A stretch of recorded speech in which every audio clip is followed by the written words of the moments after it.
Baik, dengan ini saya hand over webinar ini kepada moderator kita, Bapak Sugiharto, Editor in Chief dari Ecobiz Asia. Silakan Pak Sugiharto.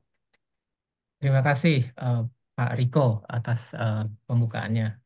Selamat pagi Bapak Ibu semuanya. Terima kasih atas kehadirannya di eh, webinar kami yang eh, membahas tentang nomenklatur Kementerian Lingkungan Hidup dan Kehutanan di Kabinet Zakon Prabowo Gibran ya.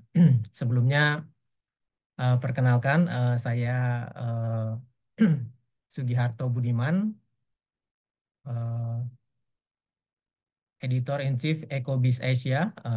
Kami ini platform berbasis berita dan informasi yang tujuannya untuk memfasilitasi implementasi prinsip ESG oleh pelaku industri dan mendukung pertumbuhan hijau di Indonesia gitu ya. Eh, Kami adalah bagian dari Petromindro Group di mana yang merupakan platform untuk informasi eh, tentang energi di Indonesia. Eh, Sebelum kita mulai, saya akan sedikit meletakkan konteks kenapa webinar ini Oke. eh, kami selenggarakan. Eh, Tujuannya adalah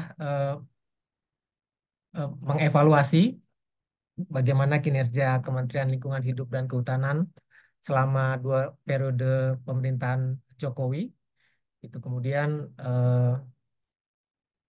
semoga bisa menganalisis gitu ya, apakah kelebihan dan ataupun kekurangan seandainya penggabungan ini tetap berlanjut atau seandainya nanti dipisah gitu. Kemudian kami juga berharap webinar ini bisa mengumpulkan masukan dari para pemangku kepentingan terkait dengan struktur kementerian yang ideal untuk menjawab tantangan lingkungan saat ini gitu.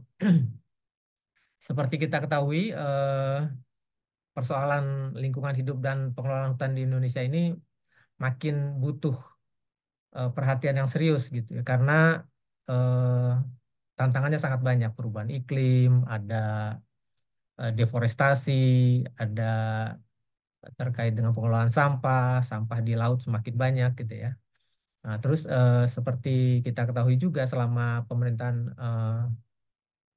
Indonesia gitu ya, selama Kementerian Lingkungan Hidup dan Kementerian Kehutanan ada, itu sejarahnya cukup panjang gitu.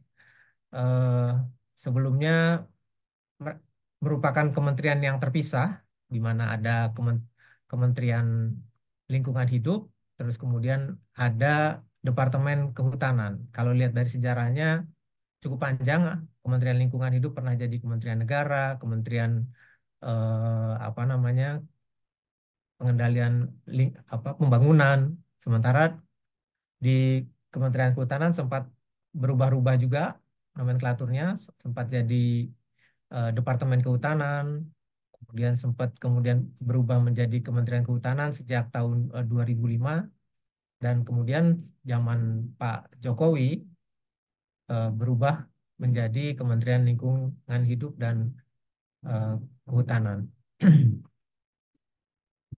Eh,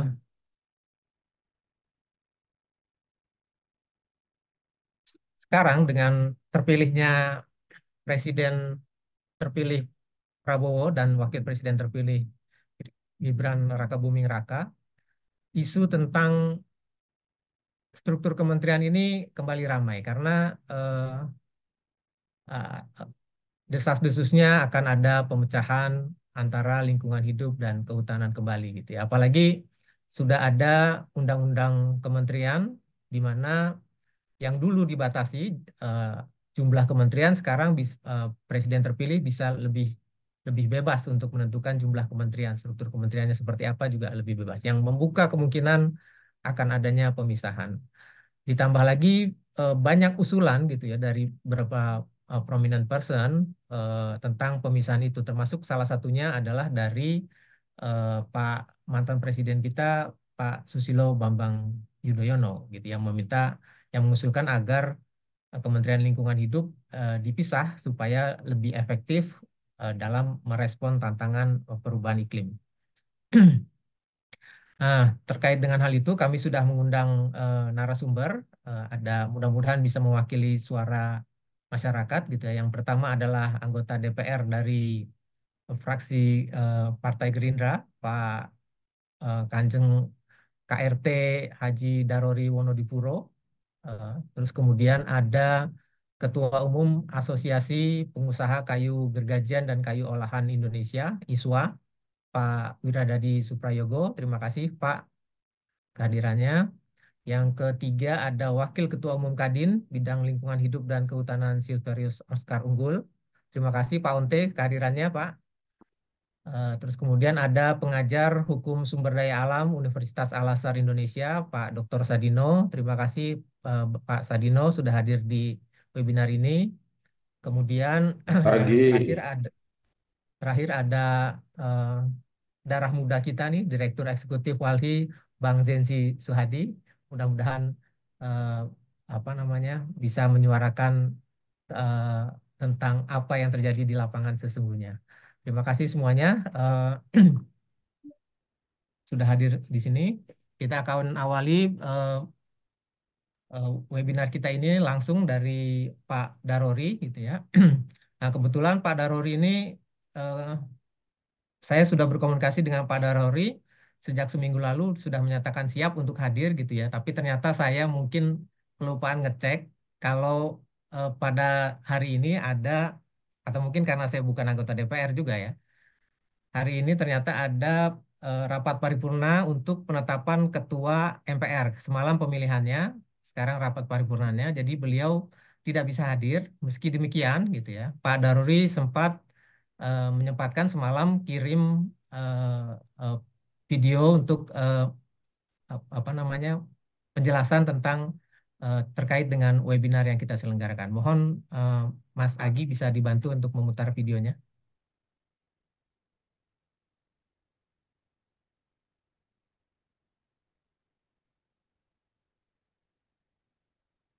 Mas Agi. Oke.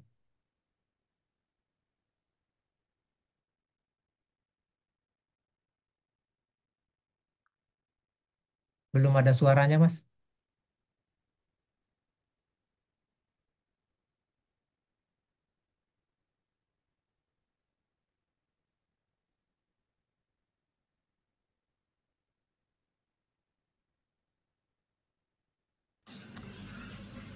Bismillahirrahmanirrahim. Assalamualaikum warahmatullahi wabarakatuh.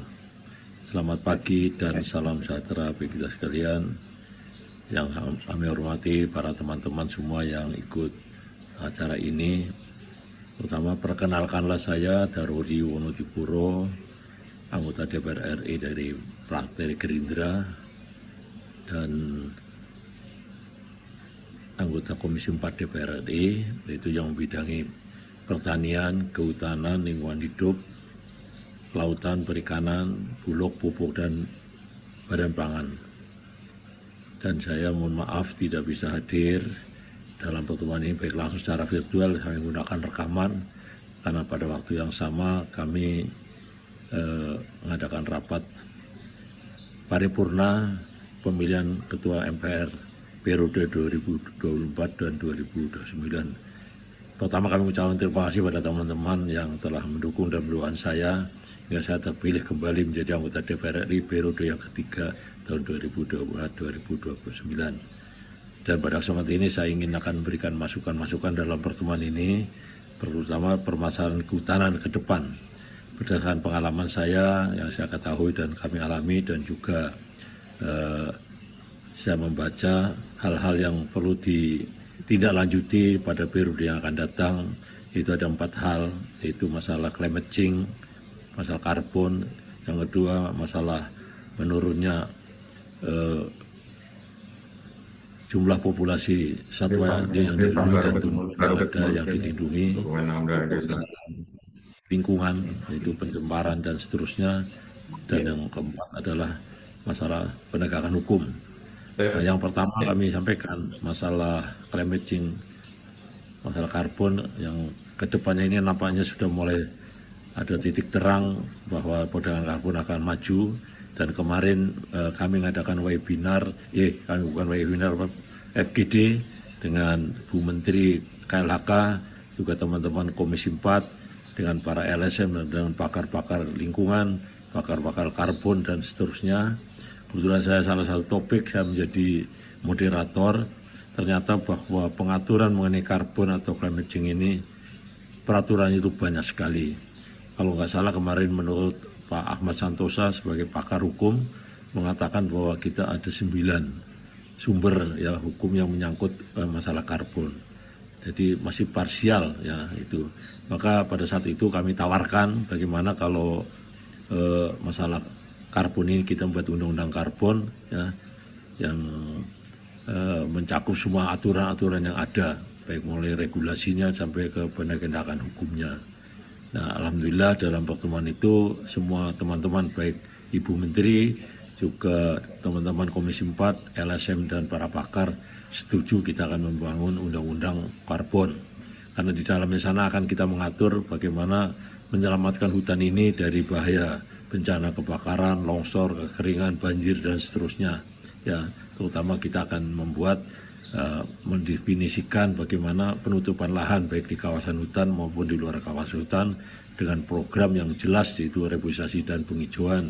Ini yang perlu kita tindak lanjuti sehingga masalah-masalah kekeringan ya, juga masalah kebakaran kita bisa mengatasinya dengan baik. Ya, inilah di dalam, kalau ini baik maka perdagangan karbon Indonesia akan lebih maju lagi. Itu yang pertama. Yang kedua, yaitu menurunnya populasi satwa yang dilindungi dan juga tumbuhan. Ya, ini betul bahwa Undang-Undang 5 Konservasi Budaya Alam Hayati tahun 90 udah 25 tahun belum direvisi. Alhamdulillah baru-baru ini kita sepakat antara pemerintah dan Komisi 4 DPR telah disetujui Undang-Undang 5 diperbaiki dan ditingkatkan, bukan dilemahkan, diperkuat ya, diperkuat. Itu sekarang berubah menjadi Undang-Undang Nomor 32 tahun 2024. Nah, materi atau isi dari undang-undang ini salah satu contohnya misalkan kita masalah-masalah bahwa selama ini kondisi hutan itu ada mulai hutan konservasi, lindung, produksi dan area penggunaan lain. Ternyata perkembangan zaman kita hutan lindung dan hutan produksi sudah banyak yang berubah.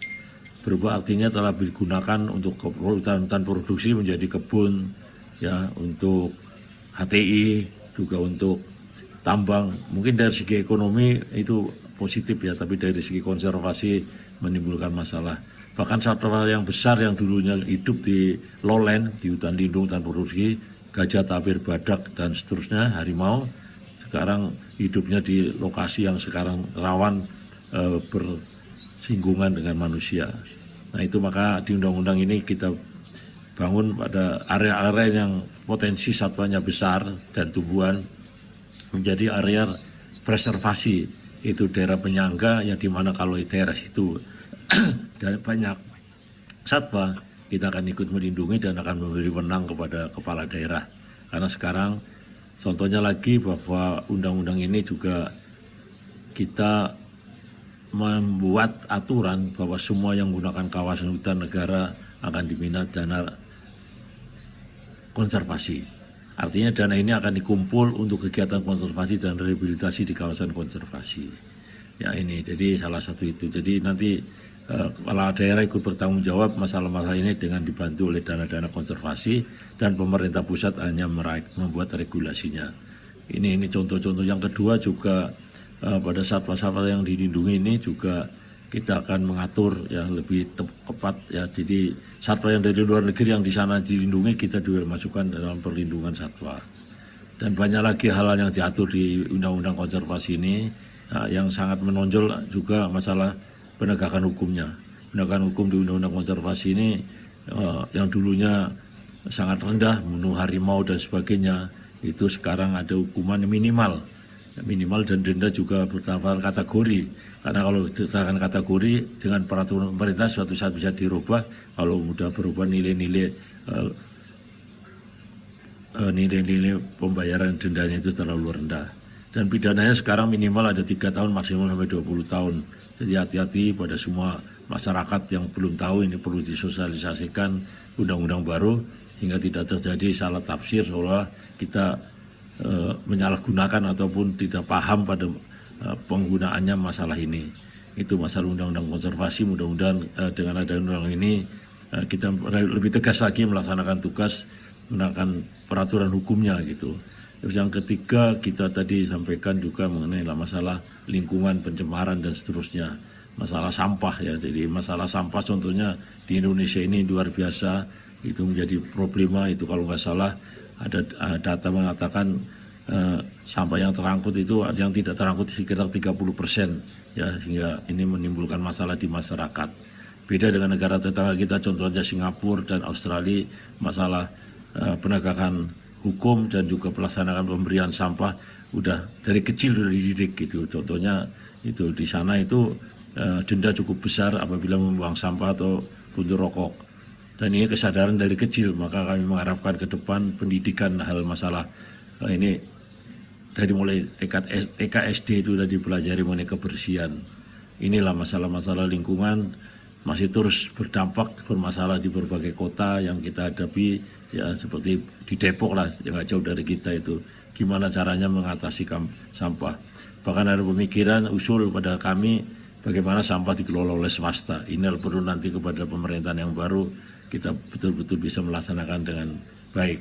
Yang terakhir soal penegakan hukum, saya harapkan untuk masalah lingkungan ini ya kita betul-betul kita melaksanakan undang-undang ya baik konservasi dan juga Undang-Undang 41 tahun 99 ini akan direvisi karena banyak hal-hal yang perlu diperbaiki, contohnya mengenai masalah penetapan batas kawasan dengan adanya keputusan MK di sana mengatakan kawasan itu sah apabila sudah ditetapkan, sedangkan prosesnya itu tidak gampang karena untuk menetapkan kawasan hutan itu mulai penunjukan, pengukuran, ya itu pemetaan dan penetapan. Kalau Undang-Undang 41 sebelum ada putusan MK itu penunjukan sudah sah gitu. Itu contoh. Juga mengenai penutupan lahan di Undang-Undang 41 yang 30% tutupan daerah aliran sungai dicabut dengan Undang-Undang Cipta Kerja. Ini perlu dievaluasi apa benar, apa tidak perlu ada batasan-batasan berapa sih luas penutupan lahan tiap daerah aliran sungai. Itulah pada teman-teman yang kita mohon masukannya karena Undang-Undang 41 akan dirubah di periode di tahun 2004-2029 di Prolegnas sudah masuk gitu. Ya, jadi itulah salah hal-hal yang kami sampaikan secara singkat yang mudah-mudahan ini bermanfaat untuk bisa dibahas lebih lanjut dan harapan kami untuk siapapun kementerian ke depan itu yang menangani kehutanan itu lebih fokus, itu yang profesional sehingga bisa melaksanakan dengan baik karena pernah kami mendapat pelajaran dari Profesor Emil Salim, guru besar kita tentang lingkungan, apapun yang dibangun kalau hutan dirusak tidak ada manfaatnya, tidak ada artinya. Ini yang perlu filosofi ini, pesan-pesan ini oleh Pak Emil Salim itu betul itu ya. Di mana-mana negara kalau sudah banjir, longsor dan sebagainya akibat hutan rusak, akhirnya bangunan-bangunan yang ada pun tidak ada artinya. Sekarang sekian sambutan saya. Usul saya, jadi terima kasih kepada teman-teman yang hadir dan ikut webinar. Kurang lebihnya saya mohon maaf. Kami akhiri, assalamualaikum warahmatullahi wabarakatuh. Waalaikumsalam. Ya, demikian dari usulannya Pak Darori. Buat teman-teman mungkin yang hadir di sini belum kenal Pak Darori, beliau ini adalah anggota DPR 2 periode yang kembali terpilih untuk periode ketiga.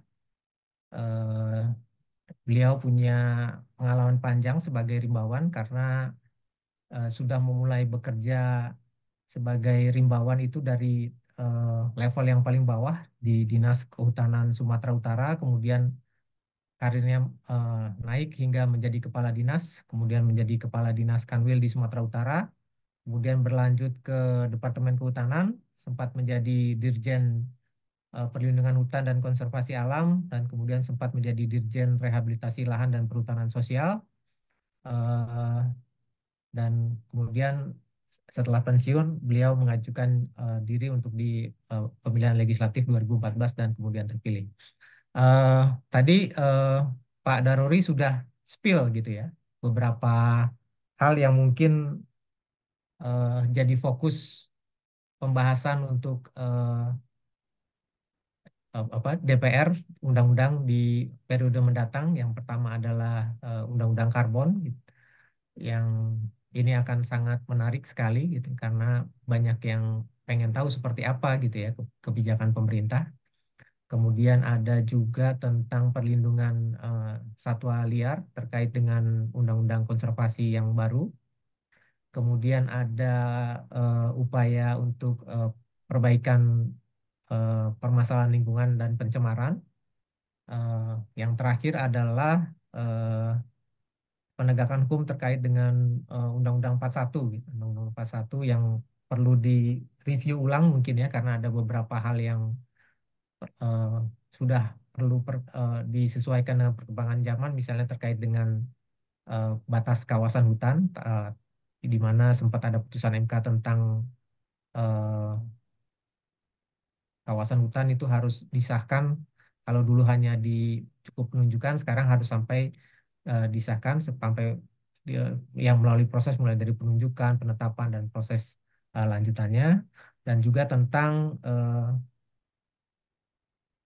luas minimal kawasan hutan pada satu ekosistem das gitu. Sayangnya nih Pak Darori tidak spill eh, bagaimana bentuk Kementerian Lingkungan Hidup dan Kehutanan ke depannya gitu. Apakah dipisah ataukah digabung. Tapi mudah-mudahan eh, nanti kita bisa ikuti perkembangannya dalam beberapa hari ke depan. Tadi kalau Pak Darori sudah bicara tentang adanya undang-undang karbon gitu ya di kawasan hutan yang bisa terjadi kalau di kawasan hutan kalau kayunya masih ada gitu ya. Nah, kalau bicara kayu nih ada kebetulan sama kita ada Pak Wira yang Ya. merupakan eh, pengusaha dari Asosiasi Pengusaha Kayu Gergajian dan Kayu Olahan Indonesia gitu ya. Kita pengen tahu sekarang kondisinya seperti apa sih gitu ya di industri kayu kita gitu. Pak Wira ini termasuk orang yang kawakan di bisnis kayu Pak ya, karena sejak lama Ya, Pak. eh, Begitu ya. namanya bergerak di industri ini gitu ya. Jadi paham benar eh, situasinya seperti apa dan mungkin bisa digambarkan Pak sekarang eh, bagaimana sih kondisinya gitu Pak. Dan apa harapannya dari kalangan pengusaha kayu untuk ke depannya. Silakan Pak Wira. Oke, terima kasih. Terima kasih Pak Sugi. Bismillahirrahmanirrahim. Assalamualaikum warahmatullahi wabarakatuh. Waalaikumsalam warahmatullahi Salam wabarakatuh. salam sejahtera buat kita semua. Yang terhormat para narasumber khususnya pada senior ini Pak Daror ini. Beliau mantan pejabat yang terkait dengan langsung dengan hutan itu. Dulu satu bangunan dengan saya di Manggalawana Bakti sama-sama dan beliau adalah orang penting yang sekarang mendedikasikan pengalamannya masuk ke wilayah Dewan Kebijakan Makro. Pertama-tama kalau tadi Pak Darul menyampaikan kebijakan-kebijakan makro tentang kehutanan, mungkin kalau saya lebih akan utamanya ke potret industri, potret pelayanan, dan juga satu hal yang terkait dengan kebijakan-kebijakan internal kehutanan yang saya lihat 10 tahun terakhir ini malah memberikan satu dampak yang ekstrim ke arah negatif, tidak positif tapi negatif. Ambil contoh seperti pelayanan-pelayanan kehutanan di kabupaten itu sudah tidak ada. Mereka mengumpulkan dengan model CKD, yaitu cabang kehutanan kabupaten yang berfungsi hanya sebagai pemantau. Terus juga saya melihat ada beberapa terkait dengan kebijakan-kebijakan yang semua diambil lewat pusat. Di pusat seperti contohnya seperti UKL-UPL. Beberapa juga perizinan kecil yang PMA itu semua ditarik ke pusat. Dan hasilnya itu tidak memberikan satu dampak positif pada pelayanan, tapi malah munculnya antrian. seperti UKL-UPL itu antrian sampai ratusan, mungkin sampai ribuan itu permohonan untuk mencapai UKL-UPL dan AMDAL itu. Sehingga hampir hampir 2 tahun kondisi semacam itu berjalan, ini fungsi pelayanan untuk investor-investor baru atau investor yang menambah investasi. Ini akhirnya muncul antrian. Kalau sudah muncul antrian ini, pengusaha cuma satu, pasti akan muncul wani piro. Betul kejadian itu di daerah. Sehingga saya sampaikan berkali-kali ke Pak Dirjen, tapi ternyata Dirjen di lingkungan kemarin kan cukup lama kosong. Sehingga akhirnya numpuk, numpuk, numpuk. Saya mendengar terakhir kemarin dari Pak Tito, direktur baru itu sudah dilimpahkan kembali ke daerah untuk supaya terurai permasalahan-permasalahan UKL-UPL. Nah, hebatnya lagi, tanpa UKL-UPL, pabrik bisa berjalan, bisa operasional. Nah, saya berpikirnya sebagai asosiasi itu adalah akan menjadi ATM yang setiap saat akan didatangi untuk bicara bagaimana perizinan. Padahal semua numpuknya di sana. Tanpa UKL-UPL, tanpa AMDAL, pabrik itu sebetulnya tidak bisa melakukan operasional. Tapi banyak industri-industri di Semarang, juga di Jawa Timur yang diberikan kebebasan untuk operasional. Ini hebatnya kalau lingkungan sama kehutanan jadi satu. Sehingga ada beberapa hal yang saya melihat ini penyimpangan atau praktis atau memang sengaja dibikin satu antrian yang panjang. Sehingga saya melihat konsentrasi kehutanan semakin turun, semakin turun. Ini berbicara terkait sama pelayanan, Pak. Saya melihat pelaku-pelaku industri sekarang ini merasakan bahwa ini sistem paceklik yang betul-betul terjadi di pasar. Kita juga menghadapi masalah terkait sama redupnya pasar, ada beberapa geopolitik di luar akibat peperangan dan segala macam juga akan membuat hal-hal itu yang muncul. Juga terkait sama jalur forwarding untuk shipper, ya, untuk kapal. Ini harus berputar. Kalau kita mau ke Amerika, kita berputar lewat Afrika. Tidak berani lewat terusan Suez. Ini juga mendapatkan satu tambahan nilai dari 1.100 menjadi 6.000, menjadi 5.000. Ini sesuatu hal yang buat kita teriak bahwa ini beban biaya. Tapi eh, yang terkait dengan kebijakan akan bicara ini satu keniscayaan bahwa ya kita ikuti saja kebijakan itu. Ini yang akan membuat kita bahwa asosiasi berkali-kali mendapatkan satu curhat, teriakan dari para pelaku bisnis, kita tidak bisa berbuat apa-apa. Mintanya pada saat kita kekurangan kontainer, kita masih bisa bicara dengan Menko. Sehingga ada beberapa solusinya. Tapi kalau sudah bicara mengenai model peperangan seperti ini, pemerintah nggak bisa ikut di dalam, kita yang nanggung risikonya. Sehingga banyak buyer yang menunda untuk jangan dikirim dulu, karena risikonya beban kos FOB-nya terlalu berat. Nah, hal-hal seperti ini, Pak Sugi, kita melihat ada beberapa hal yang pemerintah bisa hadir atau tidak. Karena saya melihat kehutanan dengan adanya lingkungan bercampur jadi satu, itu lebih orientasi ke lingkungan yang sekarang seperti ozon dan segala macam itu ada sesuatu hal yang memang bisa dijual belikan untuk perusahaan besar. Ya, yang pemegang HPH dan segala macam itu bisa ambil keuntungan. Tapi pemain-pemain asosiasi saya, anggota ISWA, yang punya HPH aja bisa dihitung dengan tangan, ya paling cuma 15-20 perusahaan lah. Tapi yang lain-lain kan non HPH. Sehingga kita adalah bisnis murni menjadi bagian daripada kegiatan-kegiatan, ada bahan baku, ada proses produksi, ada pasar. Pasar ada masalah, akan muncul stuck. Seperti penurunan devisa segala macam terjadi karena apa? Hal-hal semacam ini akan muncul berurutan. Muncul lagi sekarang ini adalah terkait sama EUDR. Dengan ancaman EUDR seperti itu buat kita kan satu hal yang sangat berisiko tinggi. Tapi untung saya dapat informasi tadi malam bahwa tanggal 2 Parlemen Eropa sudah menunda setahun sampai dengan tahun 25 Desember jadi 26 baru berlaku. Nah, ini adalah satu informasi valid atau tidak valid kita belum tahu karena dari kehutanan juga belum memberikan satu gambaran yang jelas. Hari ini baru ada rapat di Bogor terkait sama geolokasi untuk bicara menentukan ordinan.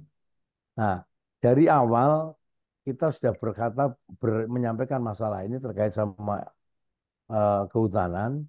Ternyata ada beberapa jawaban dari Eropa bahwa kehutanan Indonesia sudah tanda tangan tahun 2022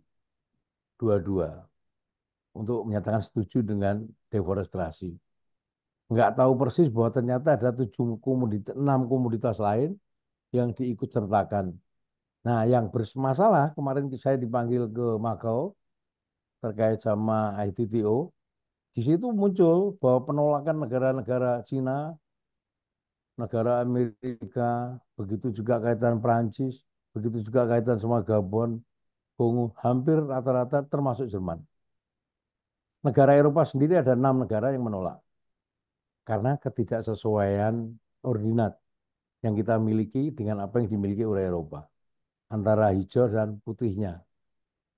Kemarin anggota kita KTI mengirim produk sesuai dengan ketentuan yang ada di Eropa, ternyata ditolak karena ketidaksesuaian peta yang kita miliki sama peta yang mereka lewat satelit, sama kita langsung lewat kamera-kamera yang disiapkan. Nah, ini merupakan satu tanggung jawab kehutanan, utamanya sebagai pembina pelaku-pelaku bisnis di industri perkayuan. Tapi ya berkali-kali lagi kehutanan tidak siap dan tidak berani menyampaikan menolak secara tertulis, hanya menolak secara lisan. Sehingga kemarin saya waktu jadi juru bicara di sana saya sampaikan bahwa Indonesia menolak atau minimal menunda. Ya semua anggap Indonesia saja seperti itu. Padahal sebetulnya kita ini banyak diperhitungkan. Keragaman kita punya kayu diperhitungkan betul di Eropa, di Amerika, juga di Jepang. Tapi kita ternyata boleh dikatakan satu-satunya negara yang mengikuti dengan pola pikirnya Uni Eropa. Contohnya seperti SPLK lah. SPLK satu-satunya di dunia itu baru kita. Jempol itu. Semua kasih jempol. Tapi semua tidak ikut mau menderita seperti kita. Cina berkali-kali datang ke sini belajar SPLK. Wah, nggak ada untungnya. Ini Malaysia mau datang lagi. Bulan ini lagi ke Indonesia. Karena terkait sama EUDR, dia bicara SPLK separuh dari nyawanya EUDR sudah kita pegang. Tapi kita sudah menjalankan dari tahun 2016 sampai hari ini. Kita tanyakan keuntungannya apa? Buat pelaku industri ya, bukan pada pemerintah yang dianggap jempol sama dunia. Buat kita, premium price kita nggak dapat. Perlakuan istimewa kita nggak dapat. Kita sekarang malah diajak berantem lagi sama FSI. FSI dimasukkan lagi oleh pemerintah, disambut dengan hangat sehingga perusahaan atau pengusaha lokal dapat 2 gardan. Satu beban ke FSI harus membayar, satu lagi beban ke SPLK juga harus bayar. Nah ini kan sesuatu yang satunya mandatori, yang satunya voluntary. Yang satunya G2G, yang satunya B2B. Sehingga banyak anggota-anggota kita menanyakan EUDR itu G2G atau B2B. Kalau itu adalah B2B, berarti kita anggap kelompok voluntary. Ternyata parlemennya itu memberikan suatu hal yang tidak jelas, tapi patennya muncul. Tanpa itu bayar tidak mau karena perintahnya parlemen Eropa. Nah ini satu-satu gambaran bahwa uh, kita bicara fokus mengenai kehutanan, 10 tahun atau 5 tahun terakhir ini kita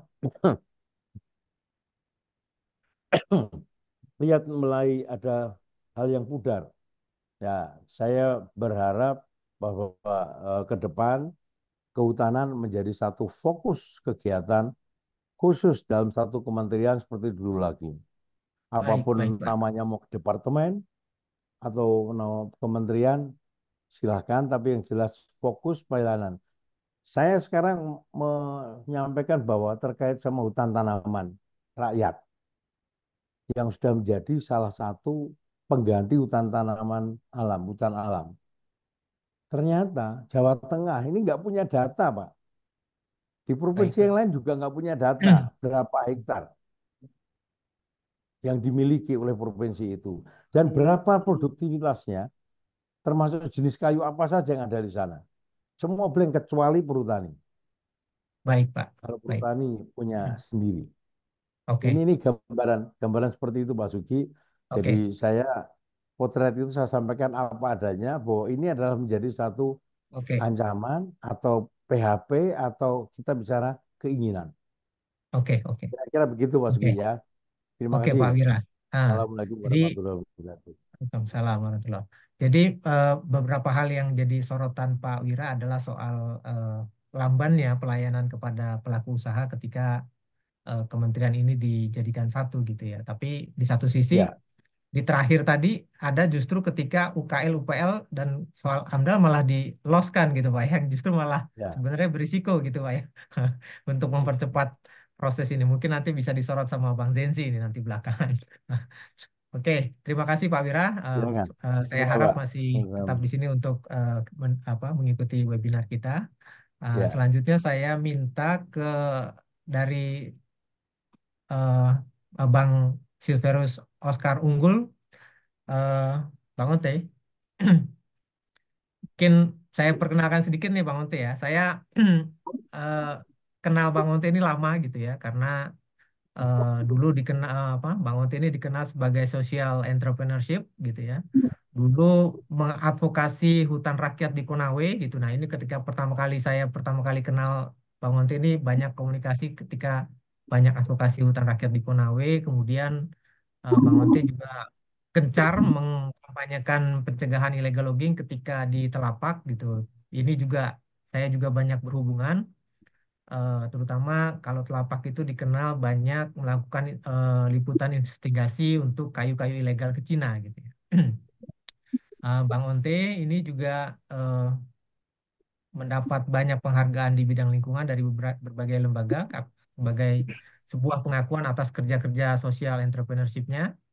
Dan sekarang Bang Onte adalah Wakil Ketua Umum Kadin Bidang Lingkungan Hidup dan Kehutanan yang sangat aktif mendorong implementasi multi usaha kehutanan dalam pengelolaan hutan, kemudian di mana fokus untuk pengelolaan hutan bukan lagi pada kayu, tapi beragam hasil hutan bukan kayu dan jasa lingkungan gitu ya. Mungkin Bang Onte bisa eh, paparkan apa nih pandangan Bang Onte untuk ke depannya KLHK kita nih Bang. Silakan Bang. Terima kasih Mas Sugi, Ya. selamat siang Pak Dadi, Pak Dino, dan Pak Senti. Wah, ganteng sekali Mas Senti. Eh, ya memang ini ya agak aneh kalau lihat dengan latar belakang tadi dari Bapak Ibu.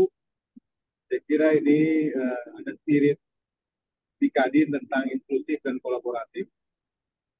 Jadi apa orang-orang dengan latar belakang sosial itu seperti saya juga digunakan menjadi Kadin sekarang.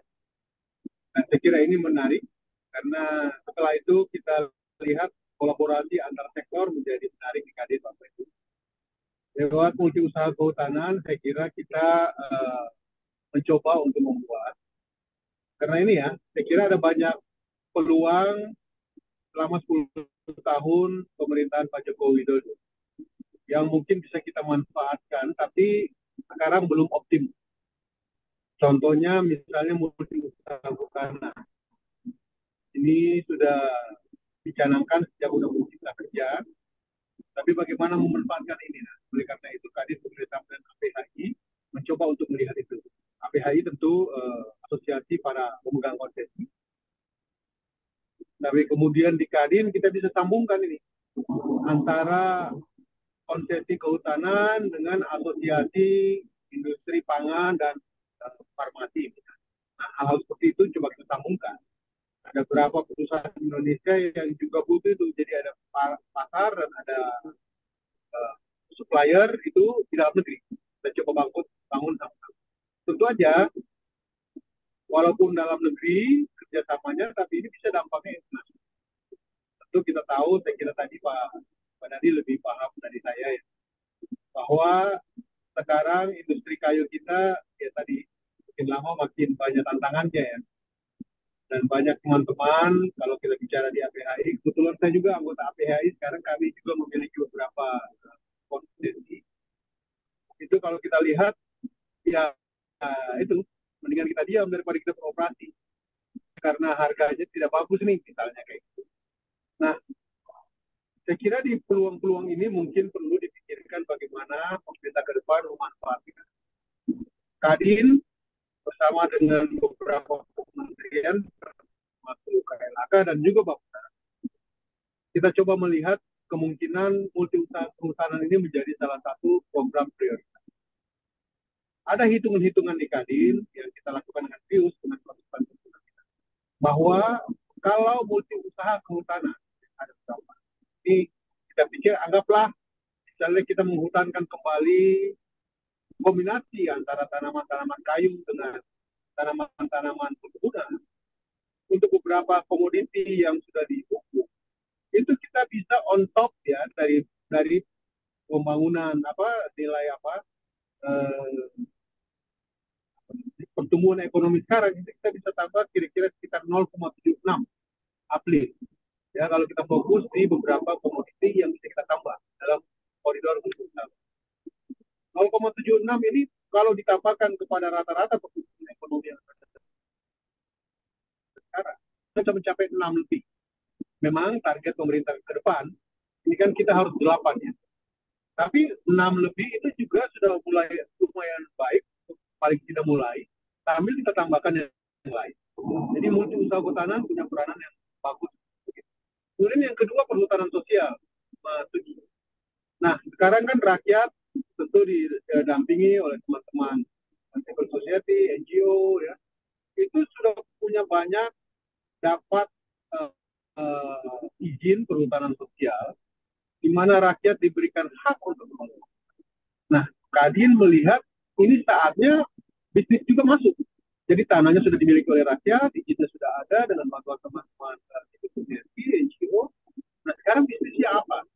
Nah, Kadin ingin juga masuk di situ sama-sama dengan bisnis untuk memastikan bahwa tanah atau lahan yang ada bisa kita kelola dan itu juga bisa jalan.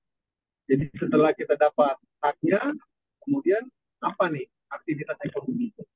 Nah ini Kadin berusaha menyambungkan juga pasar-pasar yang mungkin untuk memaksimalkan atau mengoptimalkan apa yang sudah terjadi di pasar. Dua hal ini saya kira hal yang menarik untuk dilihat. Terkait dengan kementeriannya yang tadi disampaikan, saya lihat memang saya setuju dengan Pak Nadi. Kita ada banyak ditumpuk ya misalnya untuk beberapa kebijakan ya tadi dengan semuanya serba pusat kita langsungnya ini lama.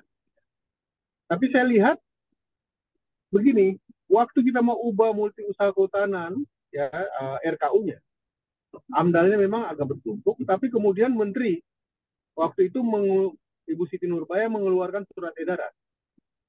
Surat edaran ini memungkinkan kita mengurus RKU sambil AMDAL-nya jalan. Ya, jadi RKU-nya tetap bisa diurus. Nah, sekarang misalnya ada usulan tentang surat edaran untuk PHH. Jadi untuk industri atau untuk apa yang terintegrasi dengan lahan kehutanan. Juga butuh AMDAL. Tapi lagi berproses mungkin mudah-mudahan bisa terbit, tidak tahu ya. Itu bisa urus sambil jalan. Jadi ada kemudahan. Ada sesuatu. Yang saya lihat, kita ambil tuh. Kalau kementeriannya satu. Jadi bisa surat edaran Menteri Kehutanan mengikat juga bisa ke AMDAL. Saya terus terang dari sisi kami. Sebenarnya paling bagus ya kayak Pak Nadi bilang tadi, bagi bisnis mah. Kalau bisa semuanya berjalan lancar sesuai aturan ya, tapi aturannya jangan terlalu panjang. Nah, kalau kementerian ini dipisahkan, tentu saya tidak tahu ya, gimana nih baiknya. Mudah-mudahan bisa betul jalan keluarnya dapat tuh. Karena kan yang surat edaran tidak bisa lagi kan. Misalnya untuk pengusaha kehutanan, nggak bisa Ya, berlaku surat edaran Menteri Kehutanan mau mengatur Kementerian Lingkungan Hidup, nggak bisa. lingkungan hidup ya. Nah, saya kira syaratnya mungkin adalah di Kementerian Lingkungan Hidupnya sistemnya bisa lebih efisien, kehutanan sistemnya efisien sehingga tidak. Kalau begitu, saya kira nggak apa-apa pemisahan. Jadi poin-poin itu aja yang menurut saya penting, dan ada beberapa hal yang mungkin, soalnya saya lihat begini ya, multi usaha kehutanan ini multidisiplin. Kalau kita bicara ketahanan pangan, ada ketahanan pangan di situ. Ya, daripada kita buka hutan luas-luas, ini sekarang kita identifikasi berapa banyak PWPH yang ada dalam kawasan yang masyarakat adat menanam misalnya padi gok. Itu kalau diidentifikasi mungkin bisa puluhan hektar, ribuan hektar juga. Ya. Di beberapa konsesi, di konsesi kami misalnya di Pasir, masyarakat menanam padi goko di kawasan yang cukup luas. Dan itu sudah sejak turun-temurun. Dan itu ketahanan pangan. Itu baru bicara padi, belum bicara yang lain. Banyak komoditas lain yang juga mungkin bisa diambil dari perusahaan dari mutu sambutan.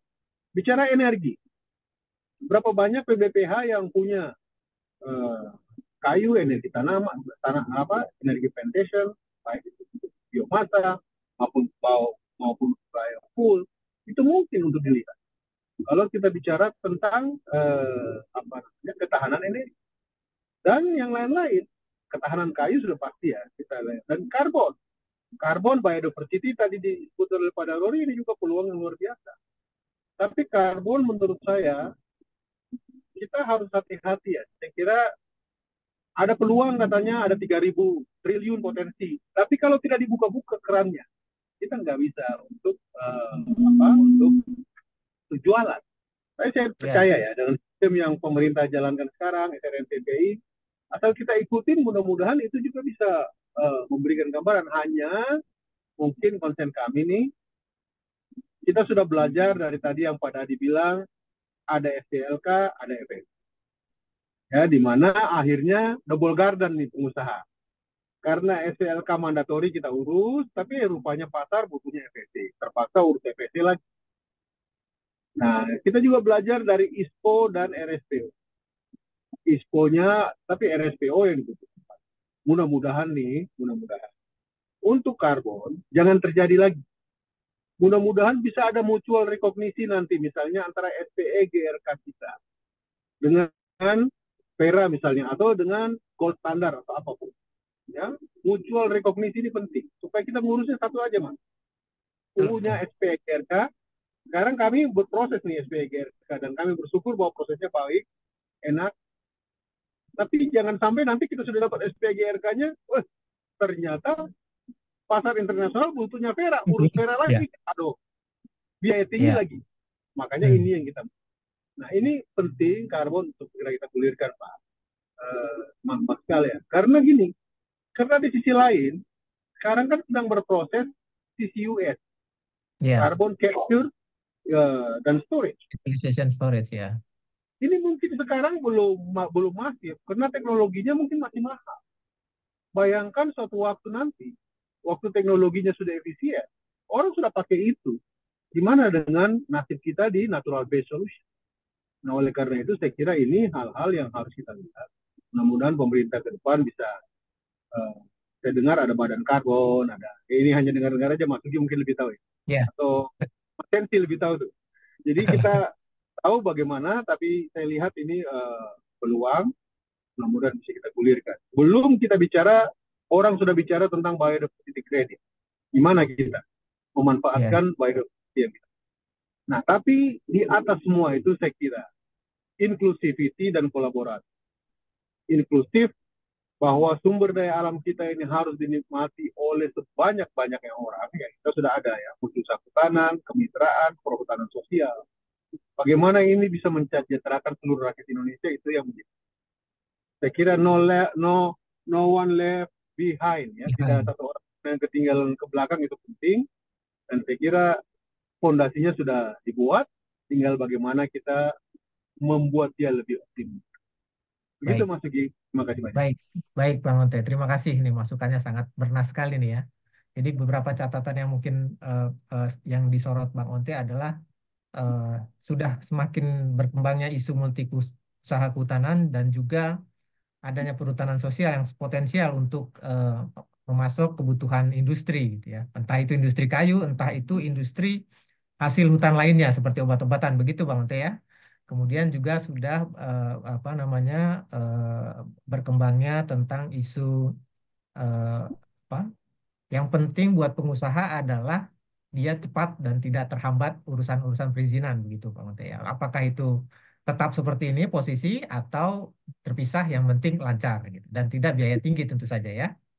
Dan kemudian kalau dalam urusan sertifikasi ya kita bisa belajar pada kasus SPLK dan FSC, kemudian belajar pada ISPO dan RSPO dan semoga tidak terjadi pada urusan tentang bursa karbon. Demikian itu kalau itu yang bisa saya catat. Nanti kita semoga Bang Onte masih punya kesempatan untuk hadir terus bersama kami di sini. Terima kasih. Ya, Selanjutnya eh, saya akan minta Pak Sadino untuk memberi eh, apa namanya eh, pandangannya gitu ya. Kalau saya perkenalkan sedikit, Mas Sadino ini pengajar ilmu hukum sumber daya alam di Universitas Al-Azhar Indonesia ya.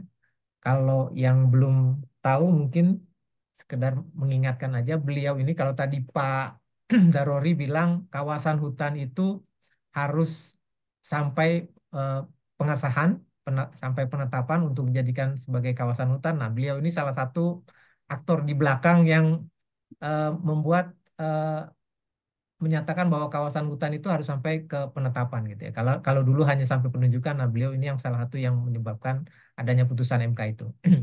Silakan Mas Sadino, waktunya dipersilakan 10 menit, 10 sampai 15 menit. Ya, Sebentar Mas, saya. Assalamualaikum warahmatullahi wabarakatuh. Waalaikumsalam. Makasih Mas Sugi. Udah bisa didengar suaranya? Bisa Udah, Pak. Mas. Terima kasih. Ya. Eh, Jadi terima kasih. Tadi sebenarnya dari tiga pembicara tadi sebenarnya sudah banyak hak mewakili. Sebenarnya itu sudah bisa, apakah perlunya? Itu sebenarnya pertanyaan yang kedua tadi.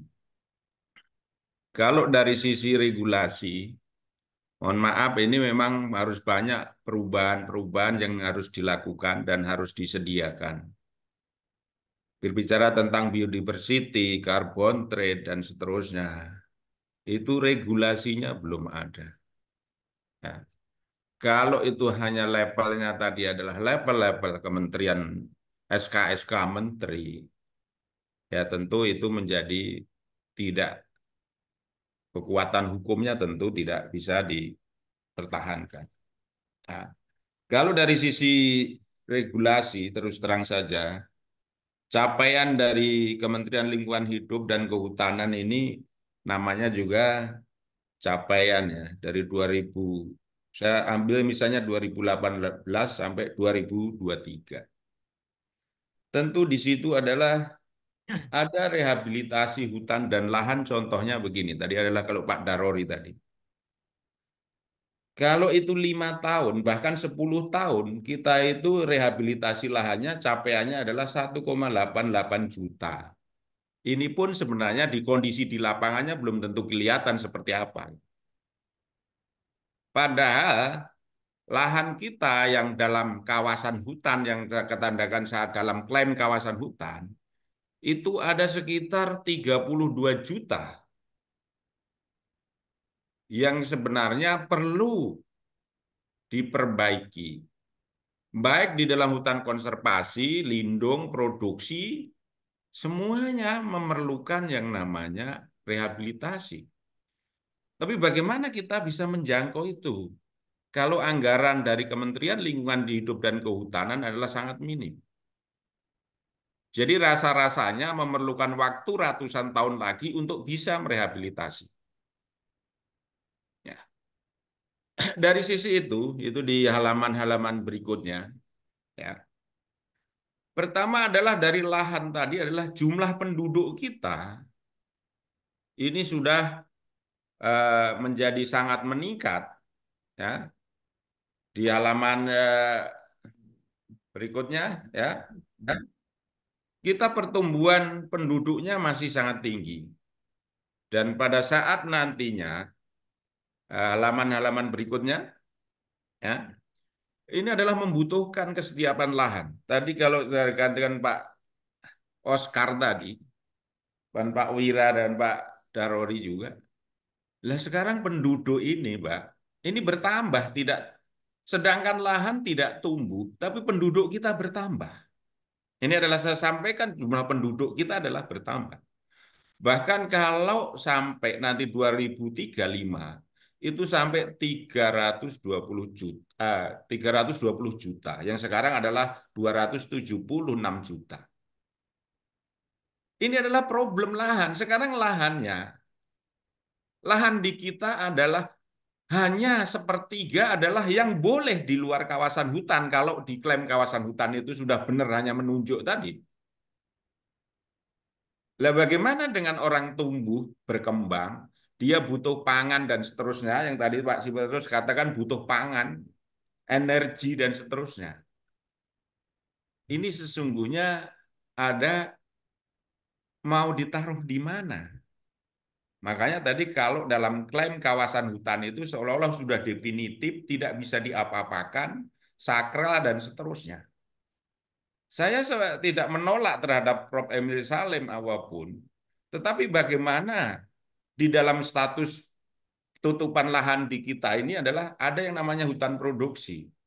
Lah kalau hutan produksi tidak usah untuk produksi, lah apa gunanya kita belajar tentang uh, tata kelola hutan? Ada silvikultur dan seterusnya di dalam konteks penanaman pohon dan seterusnya, ada hutan tanaman industri dan seterusnya. Sedangkan ini adalah sebagai komparatif, lahan yang di APL itu adalah ini sudah terbagi-bagi.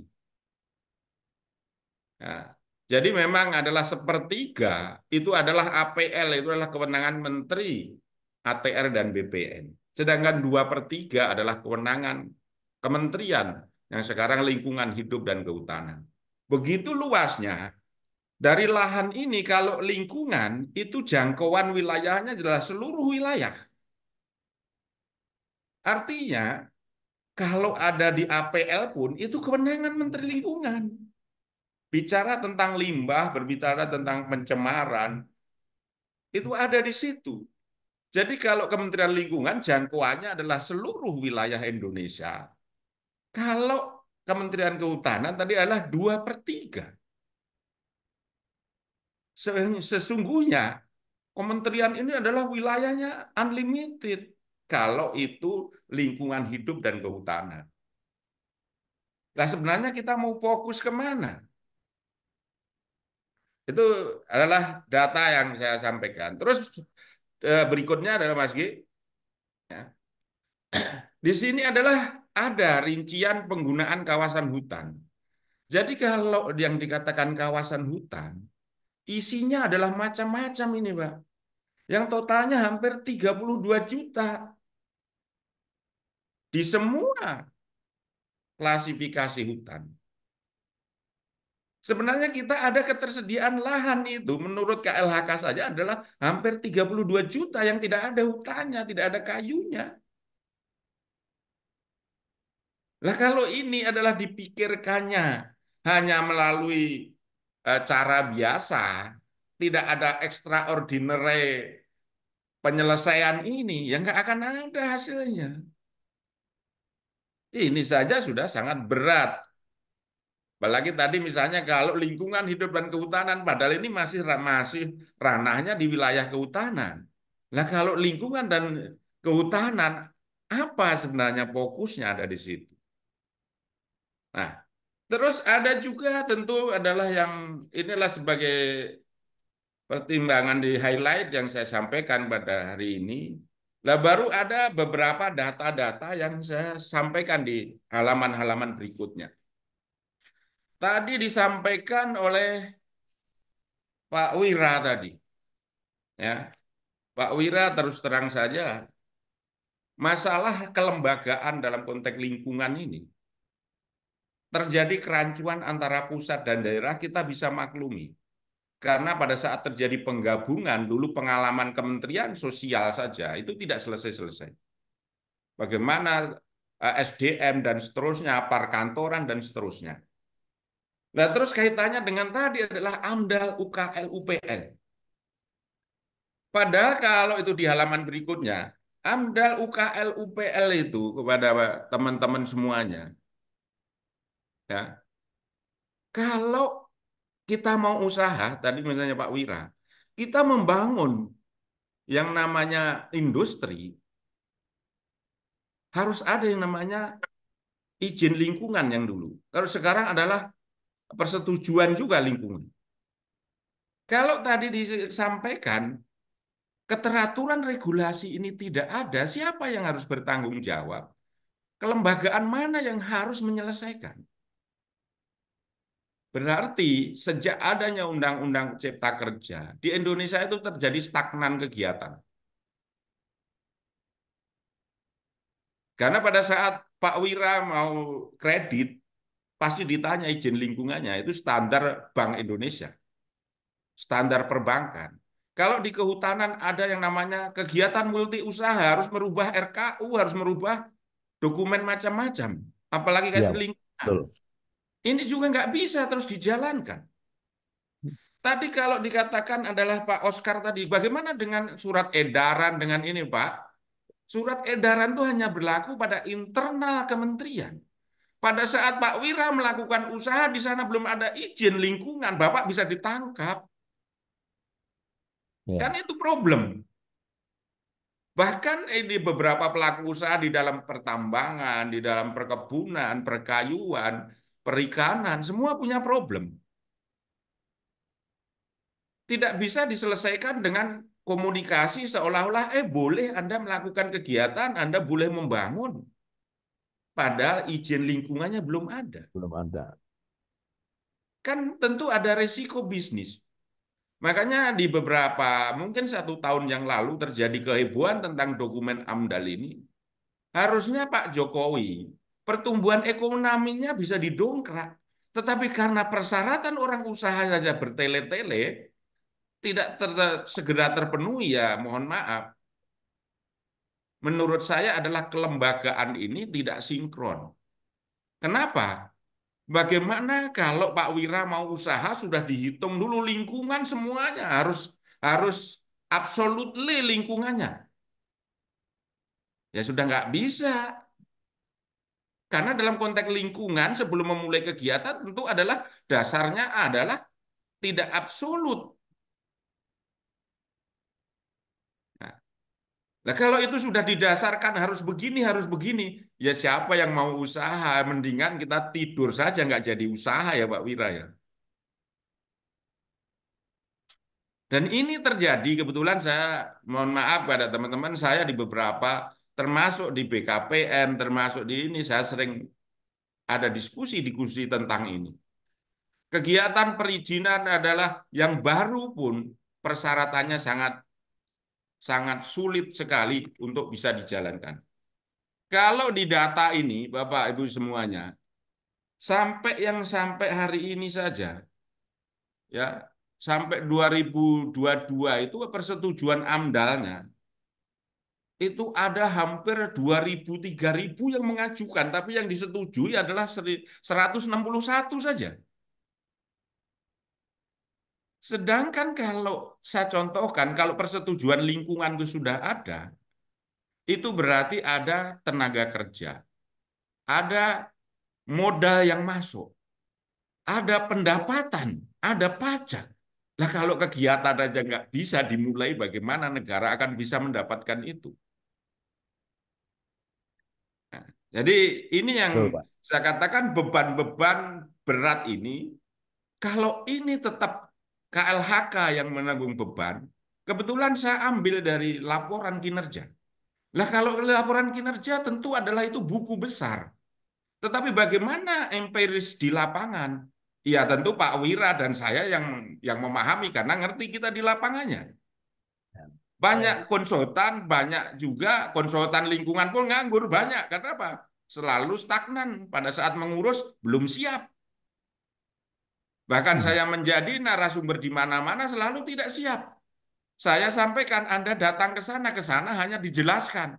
Kita menunggu dulu. Nah ini tentu kita objektif mungkin sambil mengkritik. Kalau ada teman-teman yang terkritik ya silahkan saja. Karena kebetulan Baik. saya adalah secara empiris juga. Ada teman dari Kalimantan Tengah, dari Kalimantan Barat, dari Semarang, dari Kediri. Berkeluh kesah tentang kesulitan itu. Baik. Nah, terus berikutnya adalah uh, halaman berikutnya.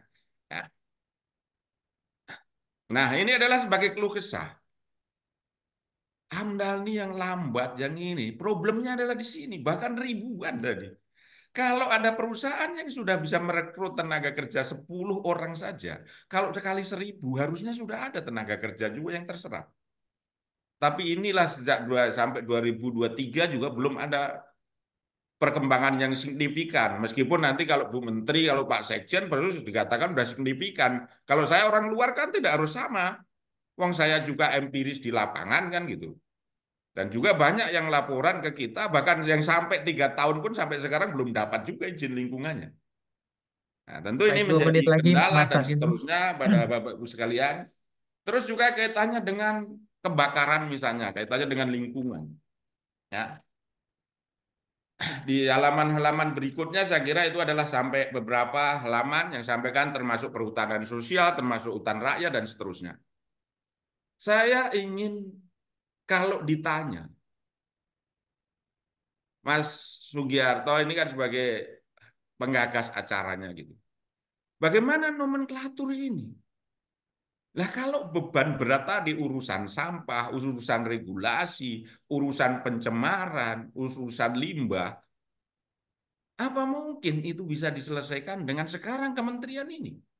Realitanya dalam 10 tahun ini, harusnya kita bisa kok tumbuh lebih dari 6%. Tapi realitanya adalah kita hanya stagnan aja setiap dari awal Pak Jokowi ya 5% itu aja terus. Karena problem-problem ini menurut saya tidak terselesaikan. Bagaimana kalau dia melihat dulu adalah, Anda harus begini, harus begini, harus begini. Semua tidak boleh ini ya. So, akhirnya orang nggak ada yang mau usaha. Baik. Nah, Baik. konsepsinya kalau saya ditanya secara pribadi, menurut saya harus dipisah. Karena Kementerian Lingkungan Hidup nanti adalah wilayahnya adalah seluruh Indonesia, bukan hanya di dalam kawasan hutan. Sehingga sistem komandonya juga jelas. Di sana adalah banyak yang terkait dengan lingkungan dan penegakan hukum. Dia akan menciptakan standar-standar lingkungan yang digabung secara keseluruhan untuk keperluan di Indonesia ini. Sehingga kalau NSP dalam konteks lingkungan hidup, ya mereka lah yang harusnya membuat itu. Sehingga kalau ada regulasinya, dia berdasarkan regulasi dia. Kalau di kehutanan dicampur adukkan dengan pengelolanya yang sama, tentu di antara SDM saja ditanya. Orang lingkungan itu nggak mau dia di KLHK, di kehutanan. Karena apa? Tupoksinya udah beda. Kebetulan kantor saya, Pak Wira, saya juga di Manggala, jadi saya tahu persis juga. Bahkan kantor sekarang adalah expert tenaga untuk AMDAL itu di depan kantor saya. Saya sering berhadapan dengan anak-anak muda yang semangatnya oke, tapi bagaimana NSPK-na? Ya, NSPK itu ya norma, standar, prosedur dan ininya belum tersedia. Baik, baik Mas Adino. Nah, itu ya tentu saya katakan dari jangkauan wilayah yang sangat luas tadi, kalau ada kita prospek ke depan lebih baik. Oke, Saya kalau ditanya ya tentu harus dipisahkan karena memang filosofinya sangat berbeda. oke, oke. Itu aja yang saya sampaikan, Mas Sugi. Karena Ya, apa? Di baik. dalam filosofinya mengelola SDA itu harus ada 4 uh, ruang yang harus diperhatikan. Kalau teman-teman bicara lingkungan, is okay. Tapi kalau saya katakan, dalam konteks kelola SDA, dengan hutan atau apapun, itu harus ada 4 aspek. Kalau teman-teman kehutanan mungkin ada 3 aspek. Yaitu aspek ekologi, penting aspek ekologi. Tapi kalau ekologi nggak memperhatikan ekonomi, lah memang kita mau makan dari mana? Terus juga kita tidak memperhatikan sosialnya. Orang bagaimana bisa aktif, bisa dapat pekerjaan, bisa dapat bekerja, dan seterusnya. Tetapi yang saya tambahkan karena adalah sebagai background saya orang hukum, yang keempat adalah kepastian hukum yang adil. Artinya, kalau tadi jangan sampai hanya di pingpong tadi, misalnya Pak Cornelis hanya surat edaran, itu nggak menjamin Pak, orang usaha akhirnya bingung. Bahkan saya punya klien saya bilang, dia baru bangun, baru buka, udah di polis lain Pak, udah disegel. Ditanya izin lingkungan ini surat edaran boleh, tapi hukumnya adalah surat edaran itu bertentangan dengan undang-undang lingkungan. Baik. Lah bagaimana Baik, dia baik. bisa melanggar itu? Penegak hukum dasarnya adalah undang-undang. Kalau undang-undangnya nggak bisa, ya surat edaran nggak berlaku. Kasihan kan Pak Wira dan teman-teman tadi tahu-tahu udah modalnya udah keluar di polis lain, udah nggak bisa aktivitas. Kalau hanya di polis lain dihentikan nggak apa-apa. Kalau dikatakan merusak lingkungan di penjara, mau usaha tapi malah di hotel Prodeo kan situ. Itu Ya, Mas baik, Bi baik. yang saya Ya, sampaikan. Terima kasih. Assalamualaikum terima kasih. warahmatullahi wabarakatuh. Waalaikumsalam. Waalaikumsalam warahmatullahi wabarakatuh. Jadi menarik nih apa yang dikatakan oleh Mas Adino ya, bahwa kepastian hukum ini penting gitu ya, untuk berjalan secara ekologi, ekonomi, sosial, dan berdampak kepada seluruh masyarakat Indonesia. Nah, yang terakhir nih saya mengundang Bang Zenzi Suhadi. Beliau ini sekarang Direktur Eksekutif Walhi sejak tahun 2021, tapi sejak masih kuliah sudah aktif di organisasi lingkungan ya, Bang ya. Dan sejak awal memang sangat gencar melakukan advokasi terkait pengelolaan sumber daya alam. Silakan Bang Zenzi, waktunya 10 sampai 15 menit. Ya, terima kasih Pak Sugi. Selamat siang Pak Wiradadi, Pak Sadino, dan Bang Ponte, Pak Oscar. Ini senior Yang Pak, aktif lingkungan. Ya, uh, karena waktu kita terbatas, saya langsung ke substansi saja ya. KLHK ini dia mengampu 3 undang-undang, di mana kewenangan dan tanggung jawabnya itu diperintahkan oleh 3 undang-undang. Yang pertama Undang-Undang Konservasi, yang kedua Undang-Undang Kehutanan, yang ketiga Undang-Undang Lingkungan. Nah, yang saya mau periksa itu bagaimana pelaksanaan kewenangan KLHK atas perintah 3 undang-undang ini. Yang pertama Undang-Undang Konservasi dan Undang-Undang Kehutanan. Kalau selama ini memang dia di Kementerian Kehutanan atau dulu Departemen Kehutanan. Tahun 2014 ketika pertama kali Kementerian Lingkungan Hidup digabungkan dengan Undang-Undang Kehutanan, Walhi sudah menolak. Kenapa kita menolak? Karena nggak bisa kita menyatukan antara pihak yang akan melakukan eksploitasi dengan pihak yang mengontrol eksploitasi tersebut. Tangan kirinya mengizinkan kayu ditebang, tangan kanannya itu sebenarnya pihak yang akan mengukur apa konsekuensi dari menebang kayu itu. Tetapi tetap digabungkan. Apa konsekuensinya? Konsekuensi pertama adalah nyaris seperti yang mengemuka dari 3 narasumber terakhir. Yang mengemuka itu hanya soal kehutanan.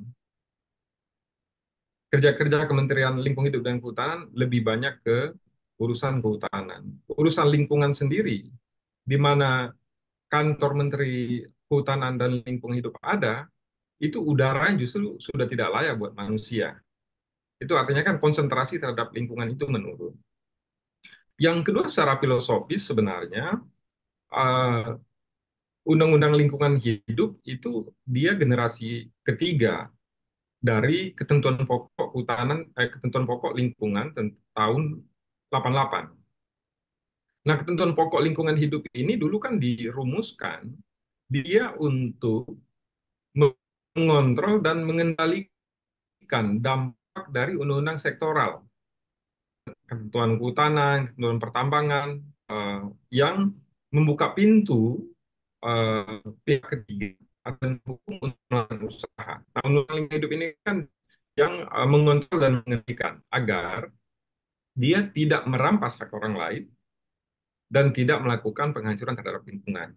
Nah, sedangkan sekarang Kementerian Kehutanan itu dia mempunyai kewenangan untuk melepaskan kawasan hutan dan mempunyai kewenangan untuk mengizinkan usaha pertambangan dalam kawasan hutan.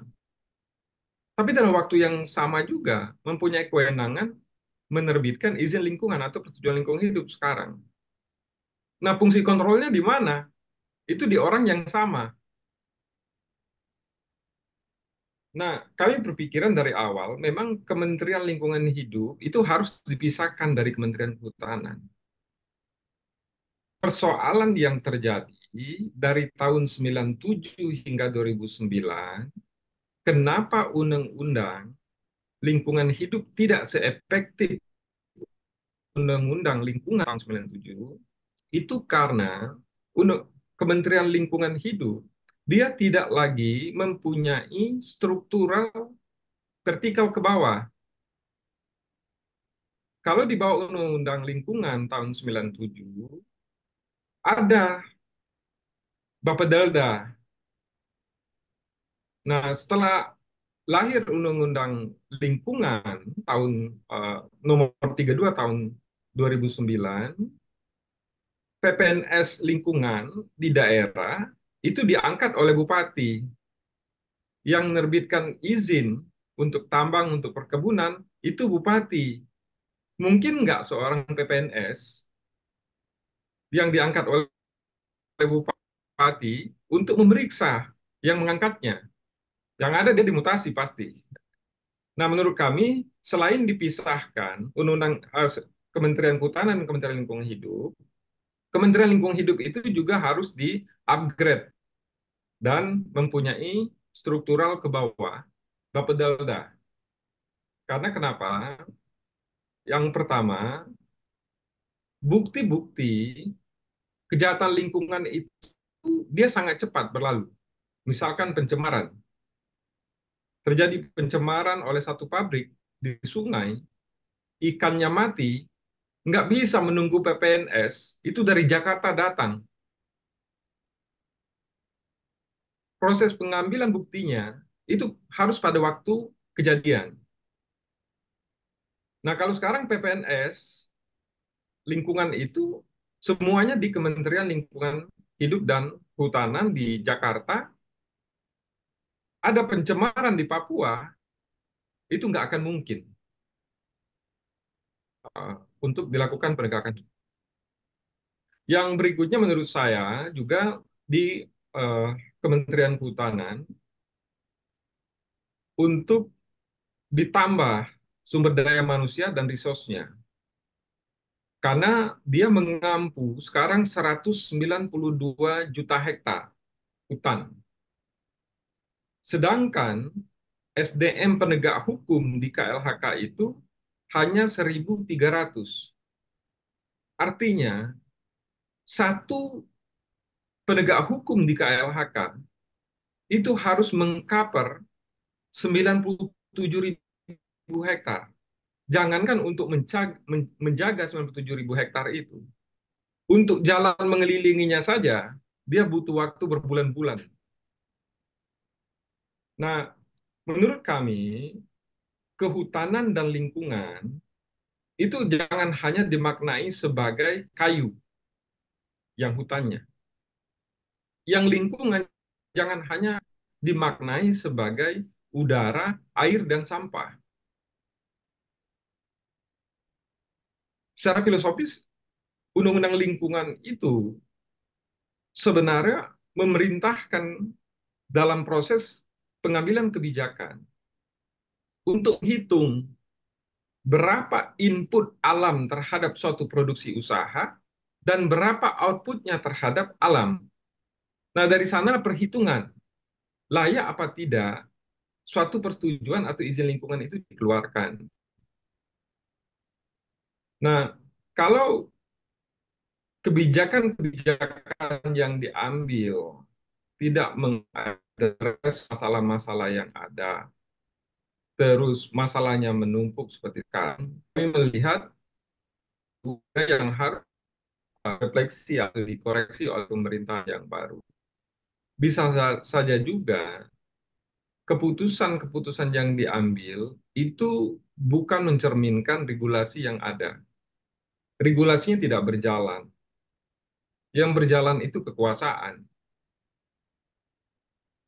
Berbeda kebijakan yang diambil dengan perintah regulasi itu kekuasaan. Nah, yang terakhir, saya juga mau menilai secara objektif. Ada kemajuan signifikan menurut kami juga di Kementerian Kehutanan 10 tahun ini. Sampai dengan 2013, konflik terbesar sumber daya alam itu ada di dalam kawasan hutan. Baik itu antara masyarakat adat, komunitas lokal dengan pemerintah, dengan kehutanan, maupun segitiga antara masyarakat dengan perusahaan dan pemerintah. Nah, kebijakan yang diambil seperti reforma agraria di kawasan hutan, perhutanan sosial, itu signifikan menurunkan angka konflik. Nah, langkah berikutnya adalah bagaimana wilayah-wilayah yang sudah direcognize untuk masyarakat mengelolanya ini, ekonominya ditumbuhkan. Sebenarnya kalau untuk reboisasi, untuk memulihkan hutan di Indonesia, Walhi sudah 44 tahun di Indonesia. Menurut kami untuk memulihkan hutan di Indonesia itu bukanlah hal yang sulit. Kita tidak butuh 2 periode presiden untuk melihat hutan Indonesia itu pulih. Apapun yang kita tanam di tanah tropis ini, 4 tahun akan terlihat hasilnya. Dari 96, kami sudah memulihkan 1,5 juta hektar hutan bersama masyarakat. Tantangannya adalah bagaimana negara itu bekerja untuk membangun pasar dari produksi masyarakat non-kayu dari hutan. Ada puluhan jenis sebenarnya yang dari zaman VOC dulu sudah diekspor. Tetapi justru ketika kita merdeka, komoditi-komoditi ini tidak diurus. Sehingga kita melihat ekonomi hutan itu hanya kayu. Produksi lainnya itu tidak menjadi prioritas. Tanpa saya bermaksud menegasikan ya kebutuhan masyarakat Indonesia akan kayu. Sebenarnya dari tahun 89, kalau pemerintah mau membuatkan semua masyarakat di Indonesia ini rumah, kita itu cukup 4 juta hektar produksi kayu. Tetapi sekarang di mana masyarakat bisa membuat lagi rumah dari kayu? Karena dari awal menurut kami, regulasi dan peruntukan hutan di Indonesia itu sudah salah. Baik itu undang-undang konservasi maupun undang-undang kehutanan. Kesalahannya karena penunjukan kawasan hutan, penunjukan kawasan konservasi, memisahkan manusia Indonesia dengan wilayah hidupnya. Apa konsekuensinya? Ketika orang dibatasi, dihilangkan sumber kehidupannya di sana, maka hilanglah tanggung jawab dia untuk menjaga. Makanya kita berhadapan dengan kepunahan makhluk hidup, pembiaran illegal logging. Karena untuk apa masyarakat menjaga hutannya? Kalau mereka menjaga pun pasti akan dipenjara. Nah, menurut kami secara politis, negara harus mengkoreksi menempatkan rakyat sebagai penyebab illegal logging atau deforestasi selama ini. Keputusan politik pemerintah itu harus diambil. Menurut kami, setengah dari persoalan besar kehutanan Indonesia itu akan selesai kalau secara politik pemerintah itu mengkoreksi keputusannya, menempatkan rakyat selama ini sebagai pihak yang menghancurkan hutan. Karena negara ini nggak akan sanggup menjaga 120 juta hektar hutan tersebut. Tahun 2014 kami sudah menghitung, dari 17 juta hutan yang rusak, kemampuan negara menegakkan hukum itu hanya di 17.000 hektar. 0,1%. Artinya apa? Kalau kita mau menjaga hutan di Indonesia, mau memulihkan hutan di Indonesia, pemerintah itu harus percaya kepada rakyatnya. Selama percaya sama rakyatnya, tidak percaya kepada masyarakat adatnya, maka urusan kehutanan itu akan selalu urusannya masalah. Nah, saya sampai di sana dulu, Mas, tapi saya mau garis bawahi Ya, bahwasanya Kementerian Kehutanan dan Kementerian Lingkungan Hidup itu mesti dipisah. Karena nggak mungkin seseorang itu menghukum dirinya sendiri. Karena dia akan dipimpin oleh satu menteri. oke, Terima oke. kasih banyak. Assalamualaikum Ya, warahmatullahi wabarakatuh. Waalaikumsalam.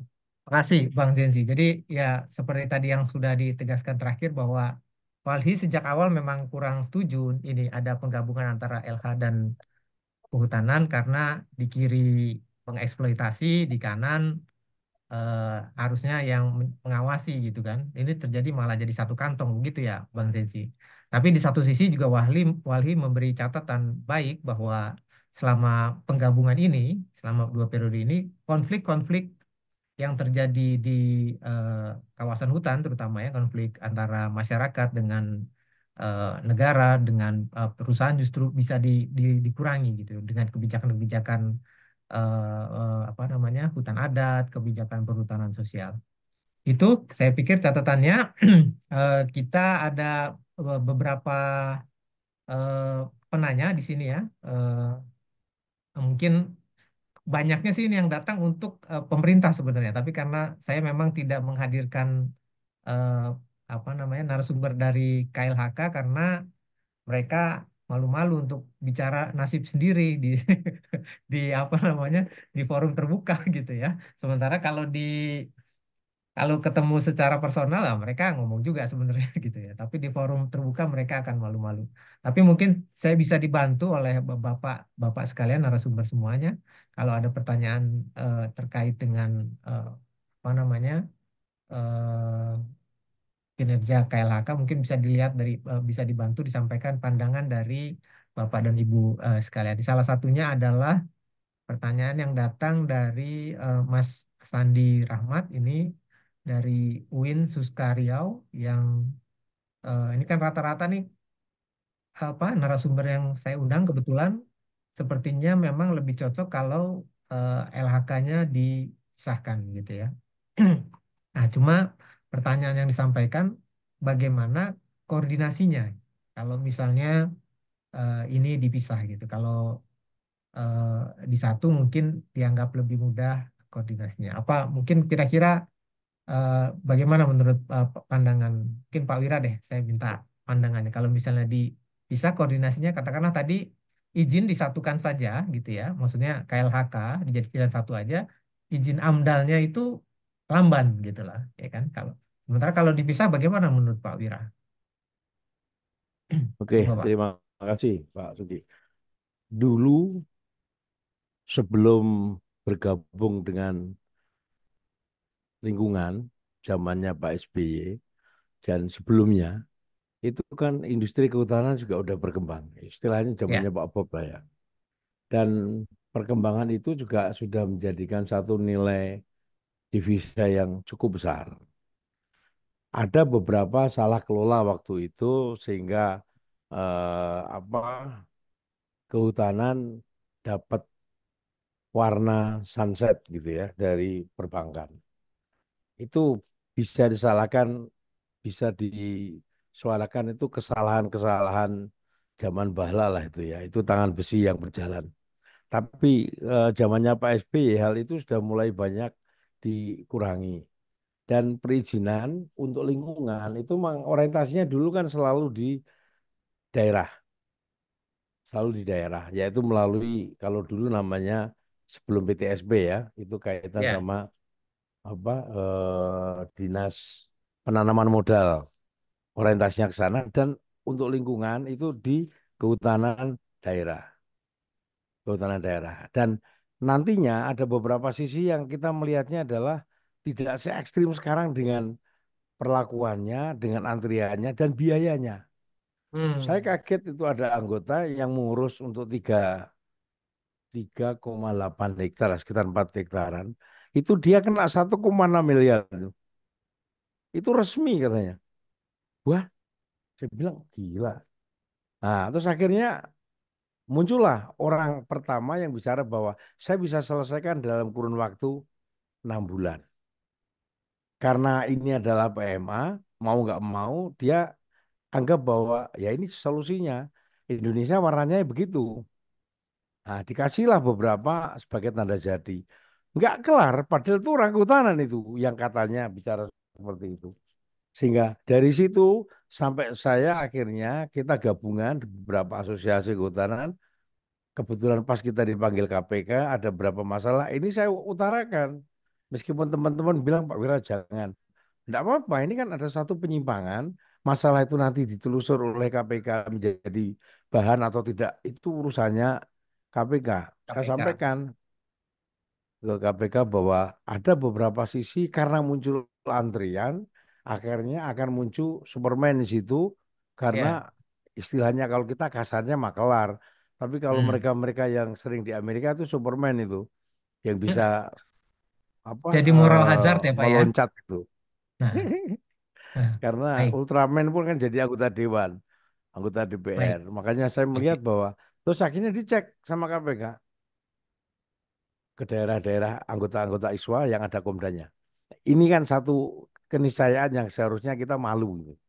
Nah, itu double garden ini antara LHK sama kehutanan baiknya tetap terpisah.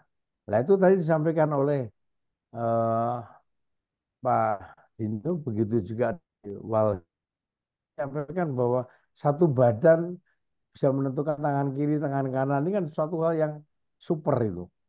baik, Akhirnya baik. disitulah muncul beberapa hal yang terkait dengan kita melihat nggak efektif. Itu nggak Hmm, efektif. Nah, masalah teknisnya, bidang-bidang hukumnya, saya nggak tahu persis itu. Karena kita kan hanya ngikuti dengan pola saja. Dulu bisa, kenapa sekarang kelihatannya rumit kalau dipisah? Karena udah tercampur. Tapi kalau terpaksa dipisah, pasti akan muncul satu aturan-aturan main yang jauh lebih baik harusnya. baik, Karena seperti tadi disampaikan, kalau lingkungan jadi satu, katakan munculnya di sana, nunggu dulu dari Jakarta, tidak mungkin kayak gitu, bubar udah. baik, baik. Kira-kira gitu Pak Suki. Ya, oke. Praktisnya Eh, begitulah. ya, oke. Ini saya lihat di kolom peserta ada Pak Rudi Subarudi yang mengangkat tangan. Mungkin bisa dibantu untuk dibuka, Mas Agi.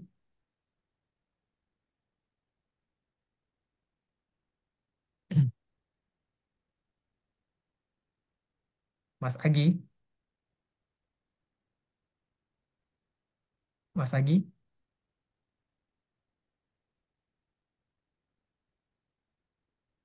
Mas Agi bisa dibantu untuk dibuka mic-nya Pak Rudi.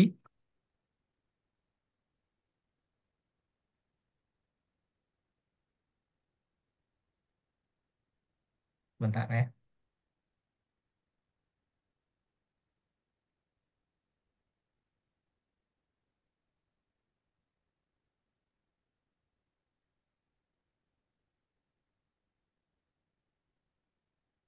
Oke, Mas Nugi. Oke. Ah, ya.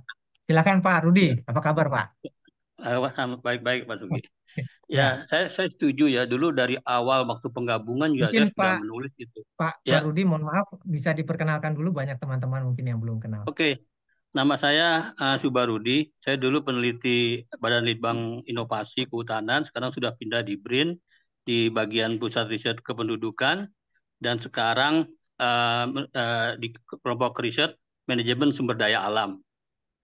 Eh, saya sebenarnya dari awal dulu pembentukan itu sudah apa sudah tidak setuju gitu kan, karena yang tadi dibilang dari Walhi itu ya jeruk makan jeruk lah ya, masa kita yang memberikan izin kemudian dia melanggar kita berikan hukuman dari menteri yang sama gitu kan, udah lama ini cuman ya namanya apa arus deras politik ya seperti itulah gitu kan. Pemisahan ini kan bagus ya. Cuman persoalannya adalah begini, saya sudah menulis tapi nggak tahu di Tropis itu belum diterbitkan. Yang saya takutkan ya konsep Prabowo Gibran ini memasukkan Kementerian ATR, BPN dan Kehutanan gitu ya. Kalau semua gebongnya pindah, ada masalah. Ya, yang saya takutkan itu dengan rejim yang pragmatis, itu yang diambil hutan produksinya aja Pak Sugi gitu kan.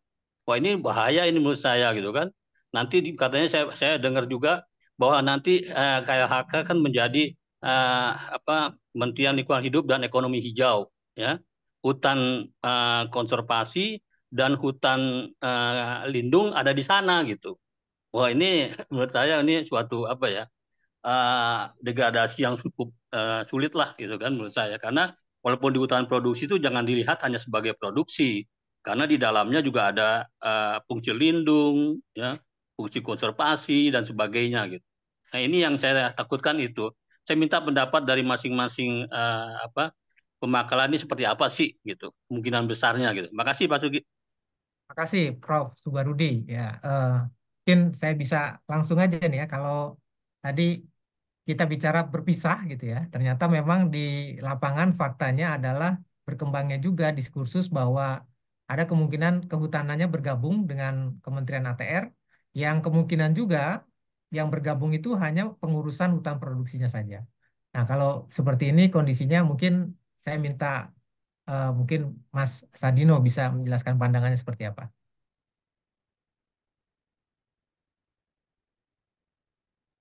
Terima kasih Mas Yuki. Memang ada wacana-wacana itu, tapi wacana ini selalu berkembang dan sekarang wacana itu sudah tidak ada lagi gitu. Dan wacananya itu sekarang yang saya baru dapat kiriman juga itu malah di situ hanya Menteri Lingkungan, tidak ada kehutanan, malah kehutanan di wacana ini tidak ada namanya di kehutanan gitu loh. Agraria juga tata ruang ini, tapi wacana di kehutanan malah nggak ada ini. Saya dapat kiriman yang terbaru ini dari mana ini gitu kan. Nah, tentu sebenarnya kalau tadi prinsip kehutanan itu adalah menurut saya harusnya memang berdiri sendiri saja. Ya, berdiri sendiri. Tentu itu yang harus kaedah normanya kehutanan itu. Saya sependapat dengan rekan kita tadi dari Walhi. Jangan mengabaikan masyarakat ini yang selama ini kalau ditunjuk saja masyarakat itu sudah kriminal gitu loh. Sehingga masyarakat ini tolong juga diregulasi di kehutanan ke depannya harus juga responsif terhadap pengakuan terhadap masyarakat. Jadi jangan misalnya sekarang, kebetulan saya dulu adalah nyusun disertasi saya itu pidana kehutanan.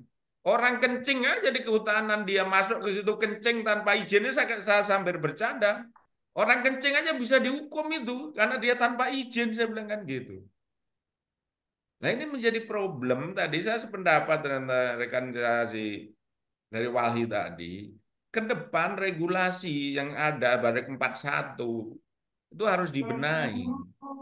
Kalau kita tadi adalah menunjuk terus tadi misalnya Mas Sensi ya baru ditunjuk tapi orang sekarang itu yang hidup di Sumatera Utara misalnya sekitar Danau Toba itu ada semua marga. Lah sekarang antara kawasan yang ditunjuk dengan marga-marga itu duluan yang mana? Itu pun sekarang menjadi tidak jelas. Lah itu kan harus diakomodir, diadopsi seperti apa? Sedangkan yang di Danau Toba saya contohkan itu kawasan konservasi, itu kawasan lindung dan konservasi semua itu. Nah, sedangkan di sana sudah berderet dari marga Sitanggang, marga Sitorus dan marga ini, tetapi itu juga tidak diakomodir. Nah ini tentu kalau tadi saya berarti sehingga membangun itu tentu pendekatannya jangan pendekatan eh, regulasinya ya kriminal kayak begitu. Sehingga harus banyak ke depan itu kalau Kementerian Kehutanan berdiri sendiri harus mengajak bicara banyak orang gitu. Tapi kalau yang regulasi yang ada sekarang itu masih seperti itu penerapannya, ya pasti akan terjadi yang namanya konflik kehutanan itu akan makin tambah banyak. Ya. Apalagi tadi misalnya kaitannya dengan perhutanan sosial sekarang Tora gitu. Tora ini adalah dari 4,1 juta hektar yang dicanangkan. Itu yang bisa menjadi kepemilikan masyarakat dari Dirjen Reforma Agraria di ATR BPN. Dari 4,1 itu sekarang baru 385.000. yang bisa dalam konteks didistribusikan kepada masyarakat. Padahal itu kriterianya yang didistribusikan itu adalah mereka sudah tinggal di sana. Orang yang sudah transmigrasi tahun 60, tahun 70, tahun 80 bisa diselesaikan. Nah, tadi saya Oke. sampaikan kenapa itu semuanya harus di pola kehutanan harus berubah, karena memang bahwa Mas Gi, Ya, di dalam penunjuk itu tadi saya katakan, lah kalau itu baru menunjuk, itu terus dianggap itu adalah kebenaran yang mutlak. Ya menurut saya tidak pernah sepakat itu, makanya saya mengajukan ke Mahkamah Konstitusi. Tadi kalau Pak Darori dulu pertama awal dia marah-marah ke saya, tadi kalau ada Pak Darori saya ingatkan lagi itu. Karena pada saat itu saya menjelaskan itu di Kadin, saya berantem sama Pak Darori. Pak Darori meninggalkan ruang rapat itu di Kadin. Terus saya bilang ini putusan Mahkamah Konstitusi, Pak. Bapak itu nggak bisa ngapa-ngapain. Saya katakan, kalau udah ada putusan ya dia adalah berlaku pada saat diputuskan. Kalau dia menunjuk tadi, lah sekarang ini adalah baru menunjuk. Nanti kalau Pak Sabarudi anu kan menunjuk ini dan sekarang dikatakan KLHK udah 90% melakukan pengukuhan. Pengukuhan itu menunjuk tata batas, ya, memetakan, menetapkan. Udah 90%. Tapi 90% itu adalah batas luar. baik. Yang di dalam Baik. masyarakat itu belum Belum ya. diselesaikan. Padahal supaya tidak melanggar hak konstitusi warga negara, dia harus menyelesaikan itu. Ya. Makanya kalau Oke. saya ditanya, penyelesaiannya ya harusnya karena hutan itu sangat penting buat negara ini, buat juga kontribusi ke depannya, bicara karbon, bicara biodiversity, ada situ sebenarnya peluangnya besar. Tapi kalau pengelolaannya tercapek-capek, saya juga tidak sependapat juga gitu loh. Ya, Oke. sehingga nanti itu adalah penguatannya bagaimana terhadap perubahan regulasi 41 ke depannya. Karena undang-undang yang sekarang hidup ini, Undang-Undang 4199 itu sudah compang-camping itu. Kebetulan tahun 2007 saya dengan mungkin ada di IPB juga ada Prof Dodi itu saya sudah membahas dengan DPD termasuk draft perubahannya. Tapi ini 2024 juga belum ada apa-apanya gitu loh. Karena saya bisa Oke. gambarkan di situ, sudah pasalnya itu sudah dicopotin oleh Mahkamah Konstitusi. Oke. Oke. Tetapi itu tidak pernah diperbaiki juga, tetapi digunakan gitu loh. Baik. Contohnya Baik. di pasal kewenangan Menteri Kehutanan, di pasal 4, bahwa Anda boleh menetapkan kawasan hutan, tapi harus memperhatikan hak masyarakat, termasuk hak masyarakat adat. Itu ditabrak saja juga sampai sekarang. Apalagi hak masyarakat yang faktual pun juga ditabrak. Yang punya masyarakat transmigrasi juga ditabrak. Nah, tentu ini yang kalau saya ditanya bagaimana, ya harus dalam tata kelola hutan itu tadi tidak bisa terpisahkan antara konservasi dan produksi, tetapi bagaimana pengelolaan yang harus berubah, mindset tata kelolanya, SDM-nya juga harus berubah. Saya kira itu, Mas Oke. Igi. Oke. Mungkin Bang Zenzi bisa nambahkan sedikit kalau misalnya kehutanannya hilang gitu ya. Seperti apa tuh kalau pandangan Bang Zenzi? Iya, saya mau menjawab pertanyaan dari Pak Rudi tadi ya. Ya. Eh, Kami bekerja di setiap provinsi. Yang saya khawatirkan itu persis seperti yang sekarang. Apa yang kami ingatkan 10 tahun yang lalu,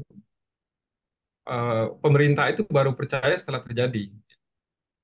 Nah, ini ada wacana mau gabungkan kehutanan dengan ATR. Itu menurut kami berbahaya. Karena nanti kepentingannya itu hanya akan terhadap bidang tanah. Sama dengan di masa lalu, kepentingan terhadap hutan hanya terhadap kayu. ATR BPN, dialah dia di ATR BPN. Yang kami pikirkan adalah kehutanan itu dikaitkan dengan lingkungan hidup. Karena dia secara filosofis yuridis itu perintahnya berbeda antara undang-undang lingkungan hidup dengan undang-undang kehutanan. Yang kedua, kenapa di daerah harus tetap ada kewenangan pemerintah daerah dan ada Bapelda? Karena perintah konstitusi kita itu lingkungan yang baik dan sehat itu hak setiap orang. Maka izin lingkungan itu seharusnya dari daerah. Komisi AMDAL itu seharusnya di daerah.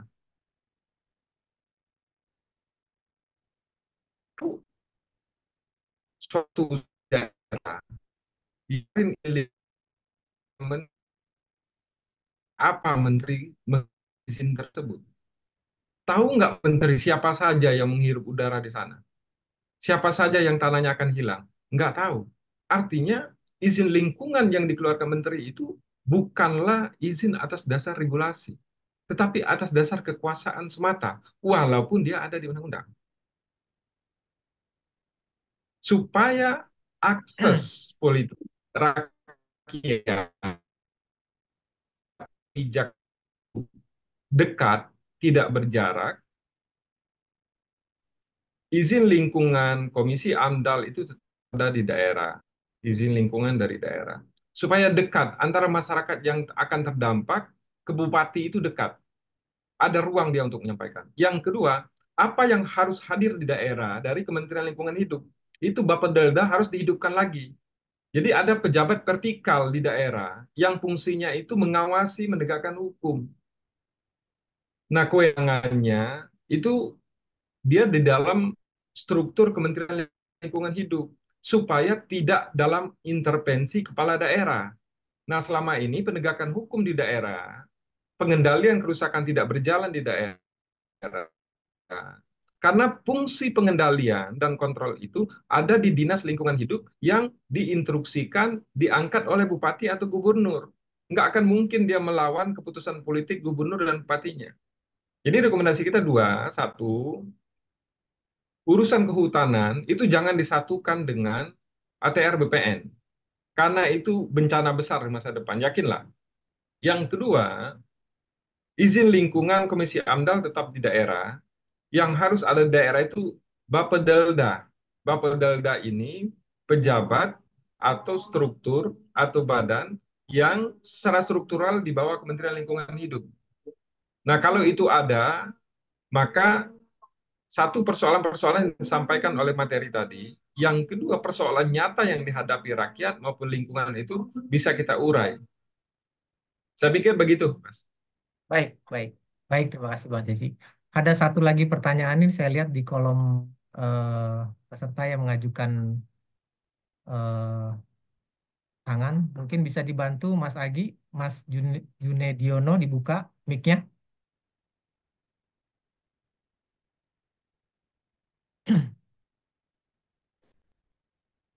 Silakan Mas Junediono. Mas Agi bisa dibantu dibuka mic-nya.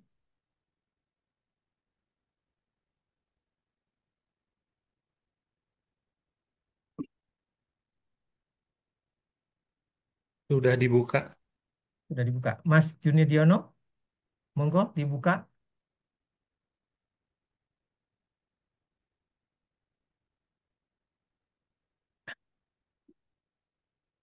Oke, sambil menunggu mungkin mengingatkan lagi kepada Bapak dan Ibu peserta webinar, kami punya survei yang ingin menjaring pendapat Bapak dan Ibu semua tentang bagaimana nomenklatur dan apa saja PR-PR Kementerian Lingkungan Hidup ke depan. Mungkin bisa dibantu diisi, nanti kami menyediakan souvenir untuk Bapak Ibu yang terpilih. Boleh saya sharing, Mas? Silakan, Mas Junidiono ya. Oh, nama saya Pak Haryati Himawan, Pak, pensiunan. Oh iya. Mas Hari, Pak Hari. Iya, iya. Oke. Ya, monggo Pak. Monggo diperkenalkan dulu Pak Hari. Iya, nama saya Haryati Himawan, Pak. Oh, soalnya di sini namanya Junidiono Pak di kami Oh, Pak. nggak tahu. Aku dikirim dia apa namanya link tak ijet rupanya. Saya nggak. Aku udah daftar Oke, sendiri. mohon maaf Pak Hari. Ya, Pak. Nggak Sehat ya apa-apa Pak Hari ya. Nah, ya, saya nggak tahu udah kenal Pak dengan Hari. Mas moderator nggak. Ya, Saya kalau saya kenal. Iya, jadi gini Pak, saya mau boleh izin berapa menit saya bicara ini, aku biar agak ngatur juga. Mungkin bisa 3 menit Pak. Mungkin perkenalkan dulu Pak Hari. Yang lain Ya, mungkin saya nama Haryati Himawan, Pak, pernah menjadi Sesditjen KSDAE. pernah menjadi kepala biro perencanaan, pernah menjadi dewas di perhutani lah ceritanya gitu. Tapi Ya, sekarang saya membuat lembaga Bersahabat Selamatkan Hutan Jawa. Ini Pak Moderator, Mas. Dengar suara saya ya? dengar, Pak, dengar Pak Hari. Saya tahu kalau yang banyak politisi yang bicara organisasi itu kan karena kepentingan. Tapi saya ingin mulai pintu masuk dengan Undang-Undang Ciptaker ya Pak ya.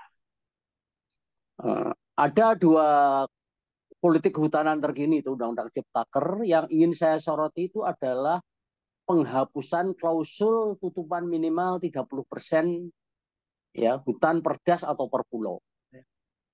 Itu menurut saya mendasar ya. Kemudian yang kedua untuk di Jawa yaitu kawasan hutan dengan pengelolaan khusus. Nah, itu dari situ. Nah, saya melihat sebetulnya kalau kita bicara substan ya, bukan politis ya, saya orang profesional, itu kehutanan itu kalau diiriskan dengan mana saja bisa, dengan lingkungan bisa, dengan tata ruang bisa, tapi bukan berarti karena beririsannya tebal terus dijadikan satu dengan Yang lain. ATR.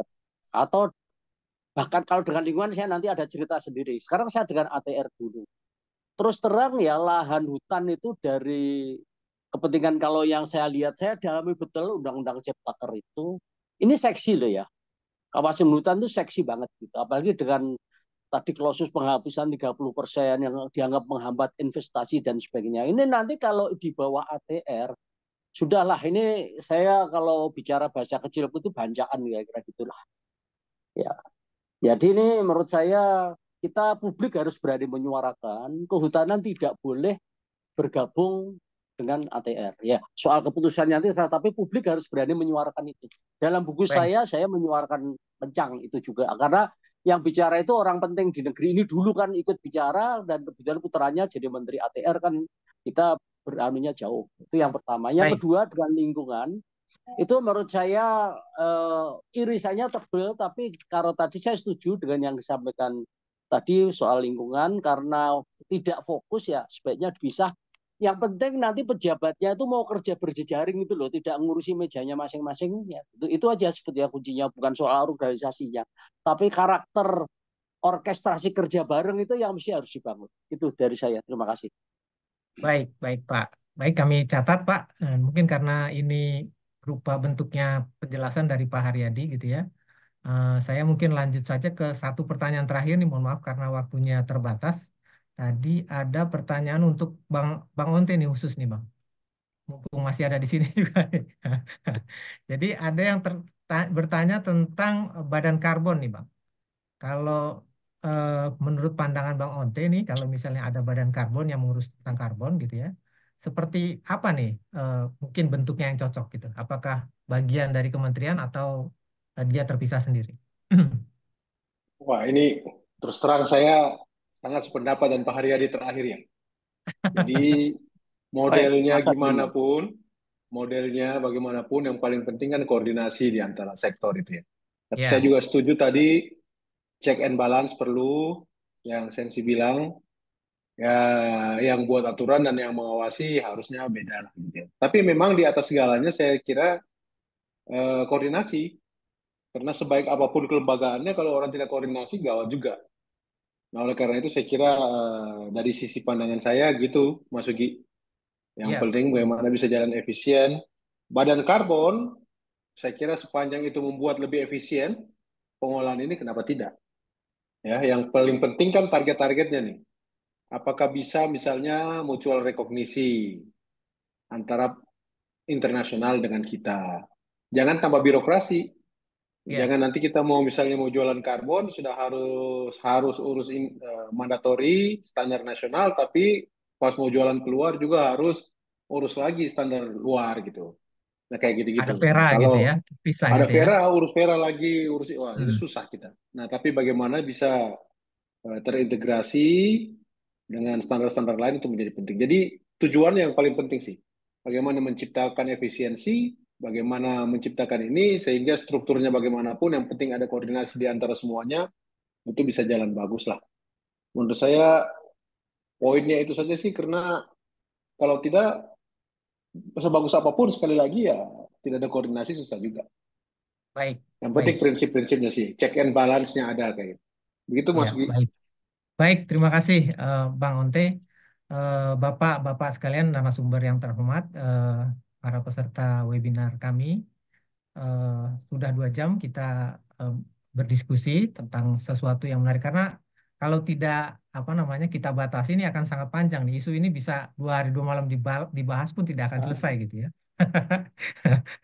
Saya tidak akan menyimpulkan secara khusus dari apa yang sudah disampaikan Bapak dan Bapak semua. Tapi kami akan membuat tulisan laporan khusus terkait ini yang nanti bisa diakses di situs kami ecobis.asia. Termasuk juga hasil surveinya nanti akan kami sampaikan dan secara khusus juga nanti akan saya sampaikan ke pemerintah pada saat ini, terutama juga termasuk ke DPR yang diwakili Pak Darori untuk melihat apa sih masukan-masukan dari masyarakat pada saat ini.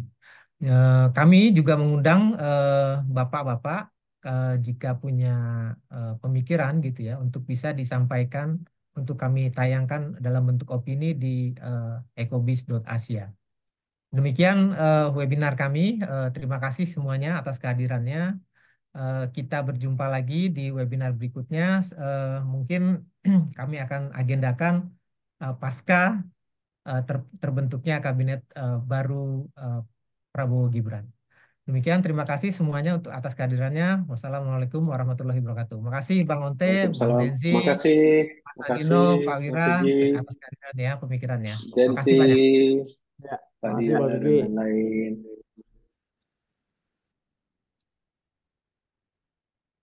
Terima kasih Pak Sugi. Makasih Bang Zenzi, makasih Pak Wira, makasih Pak Rudi.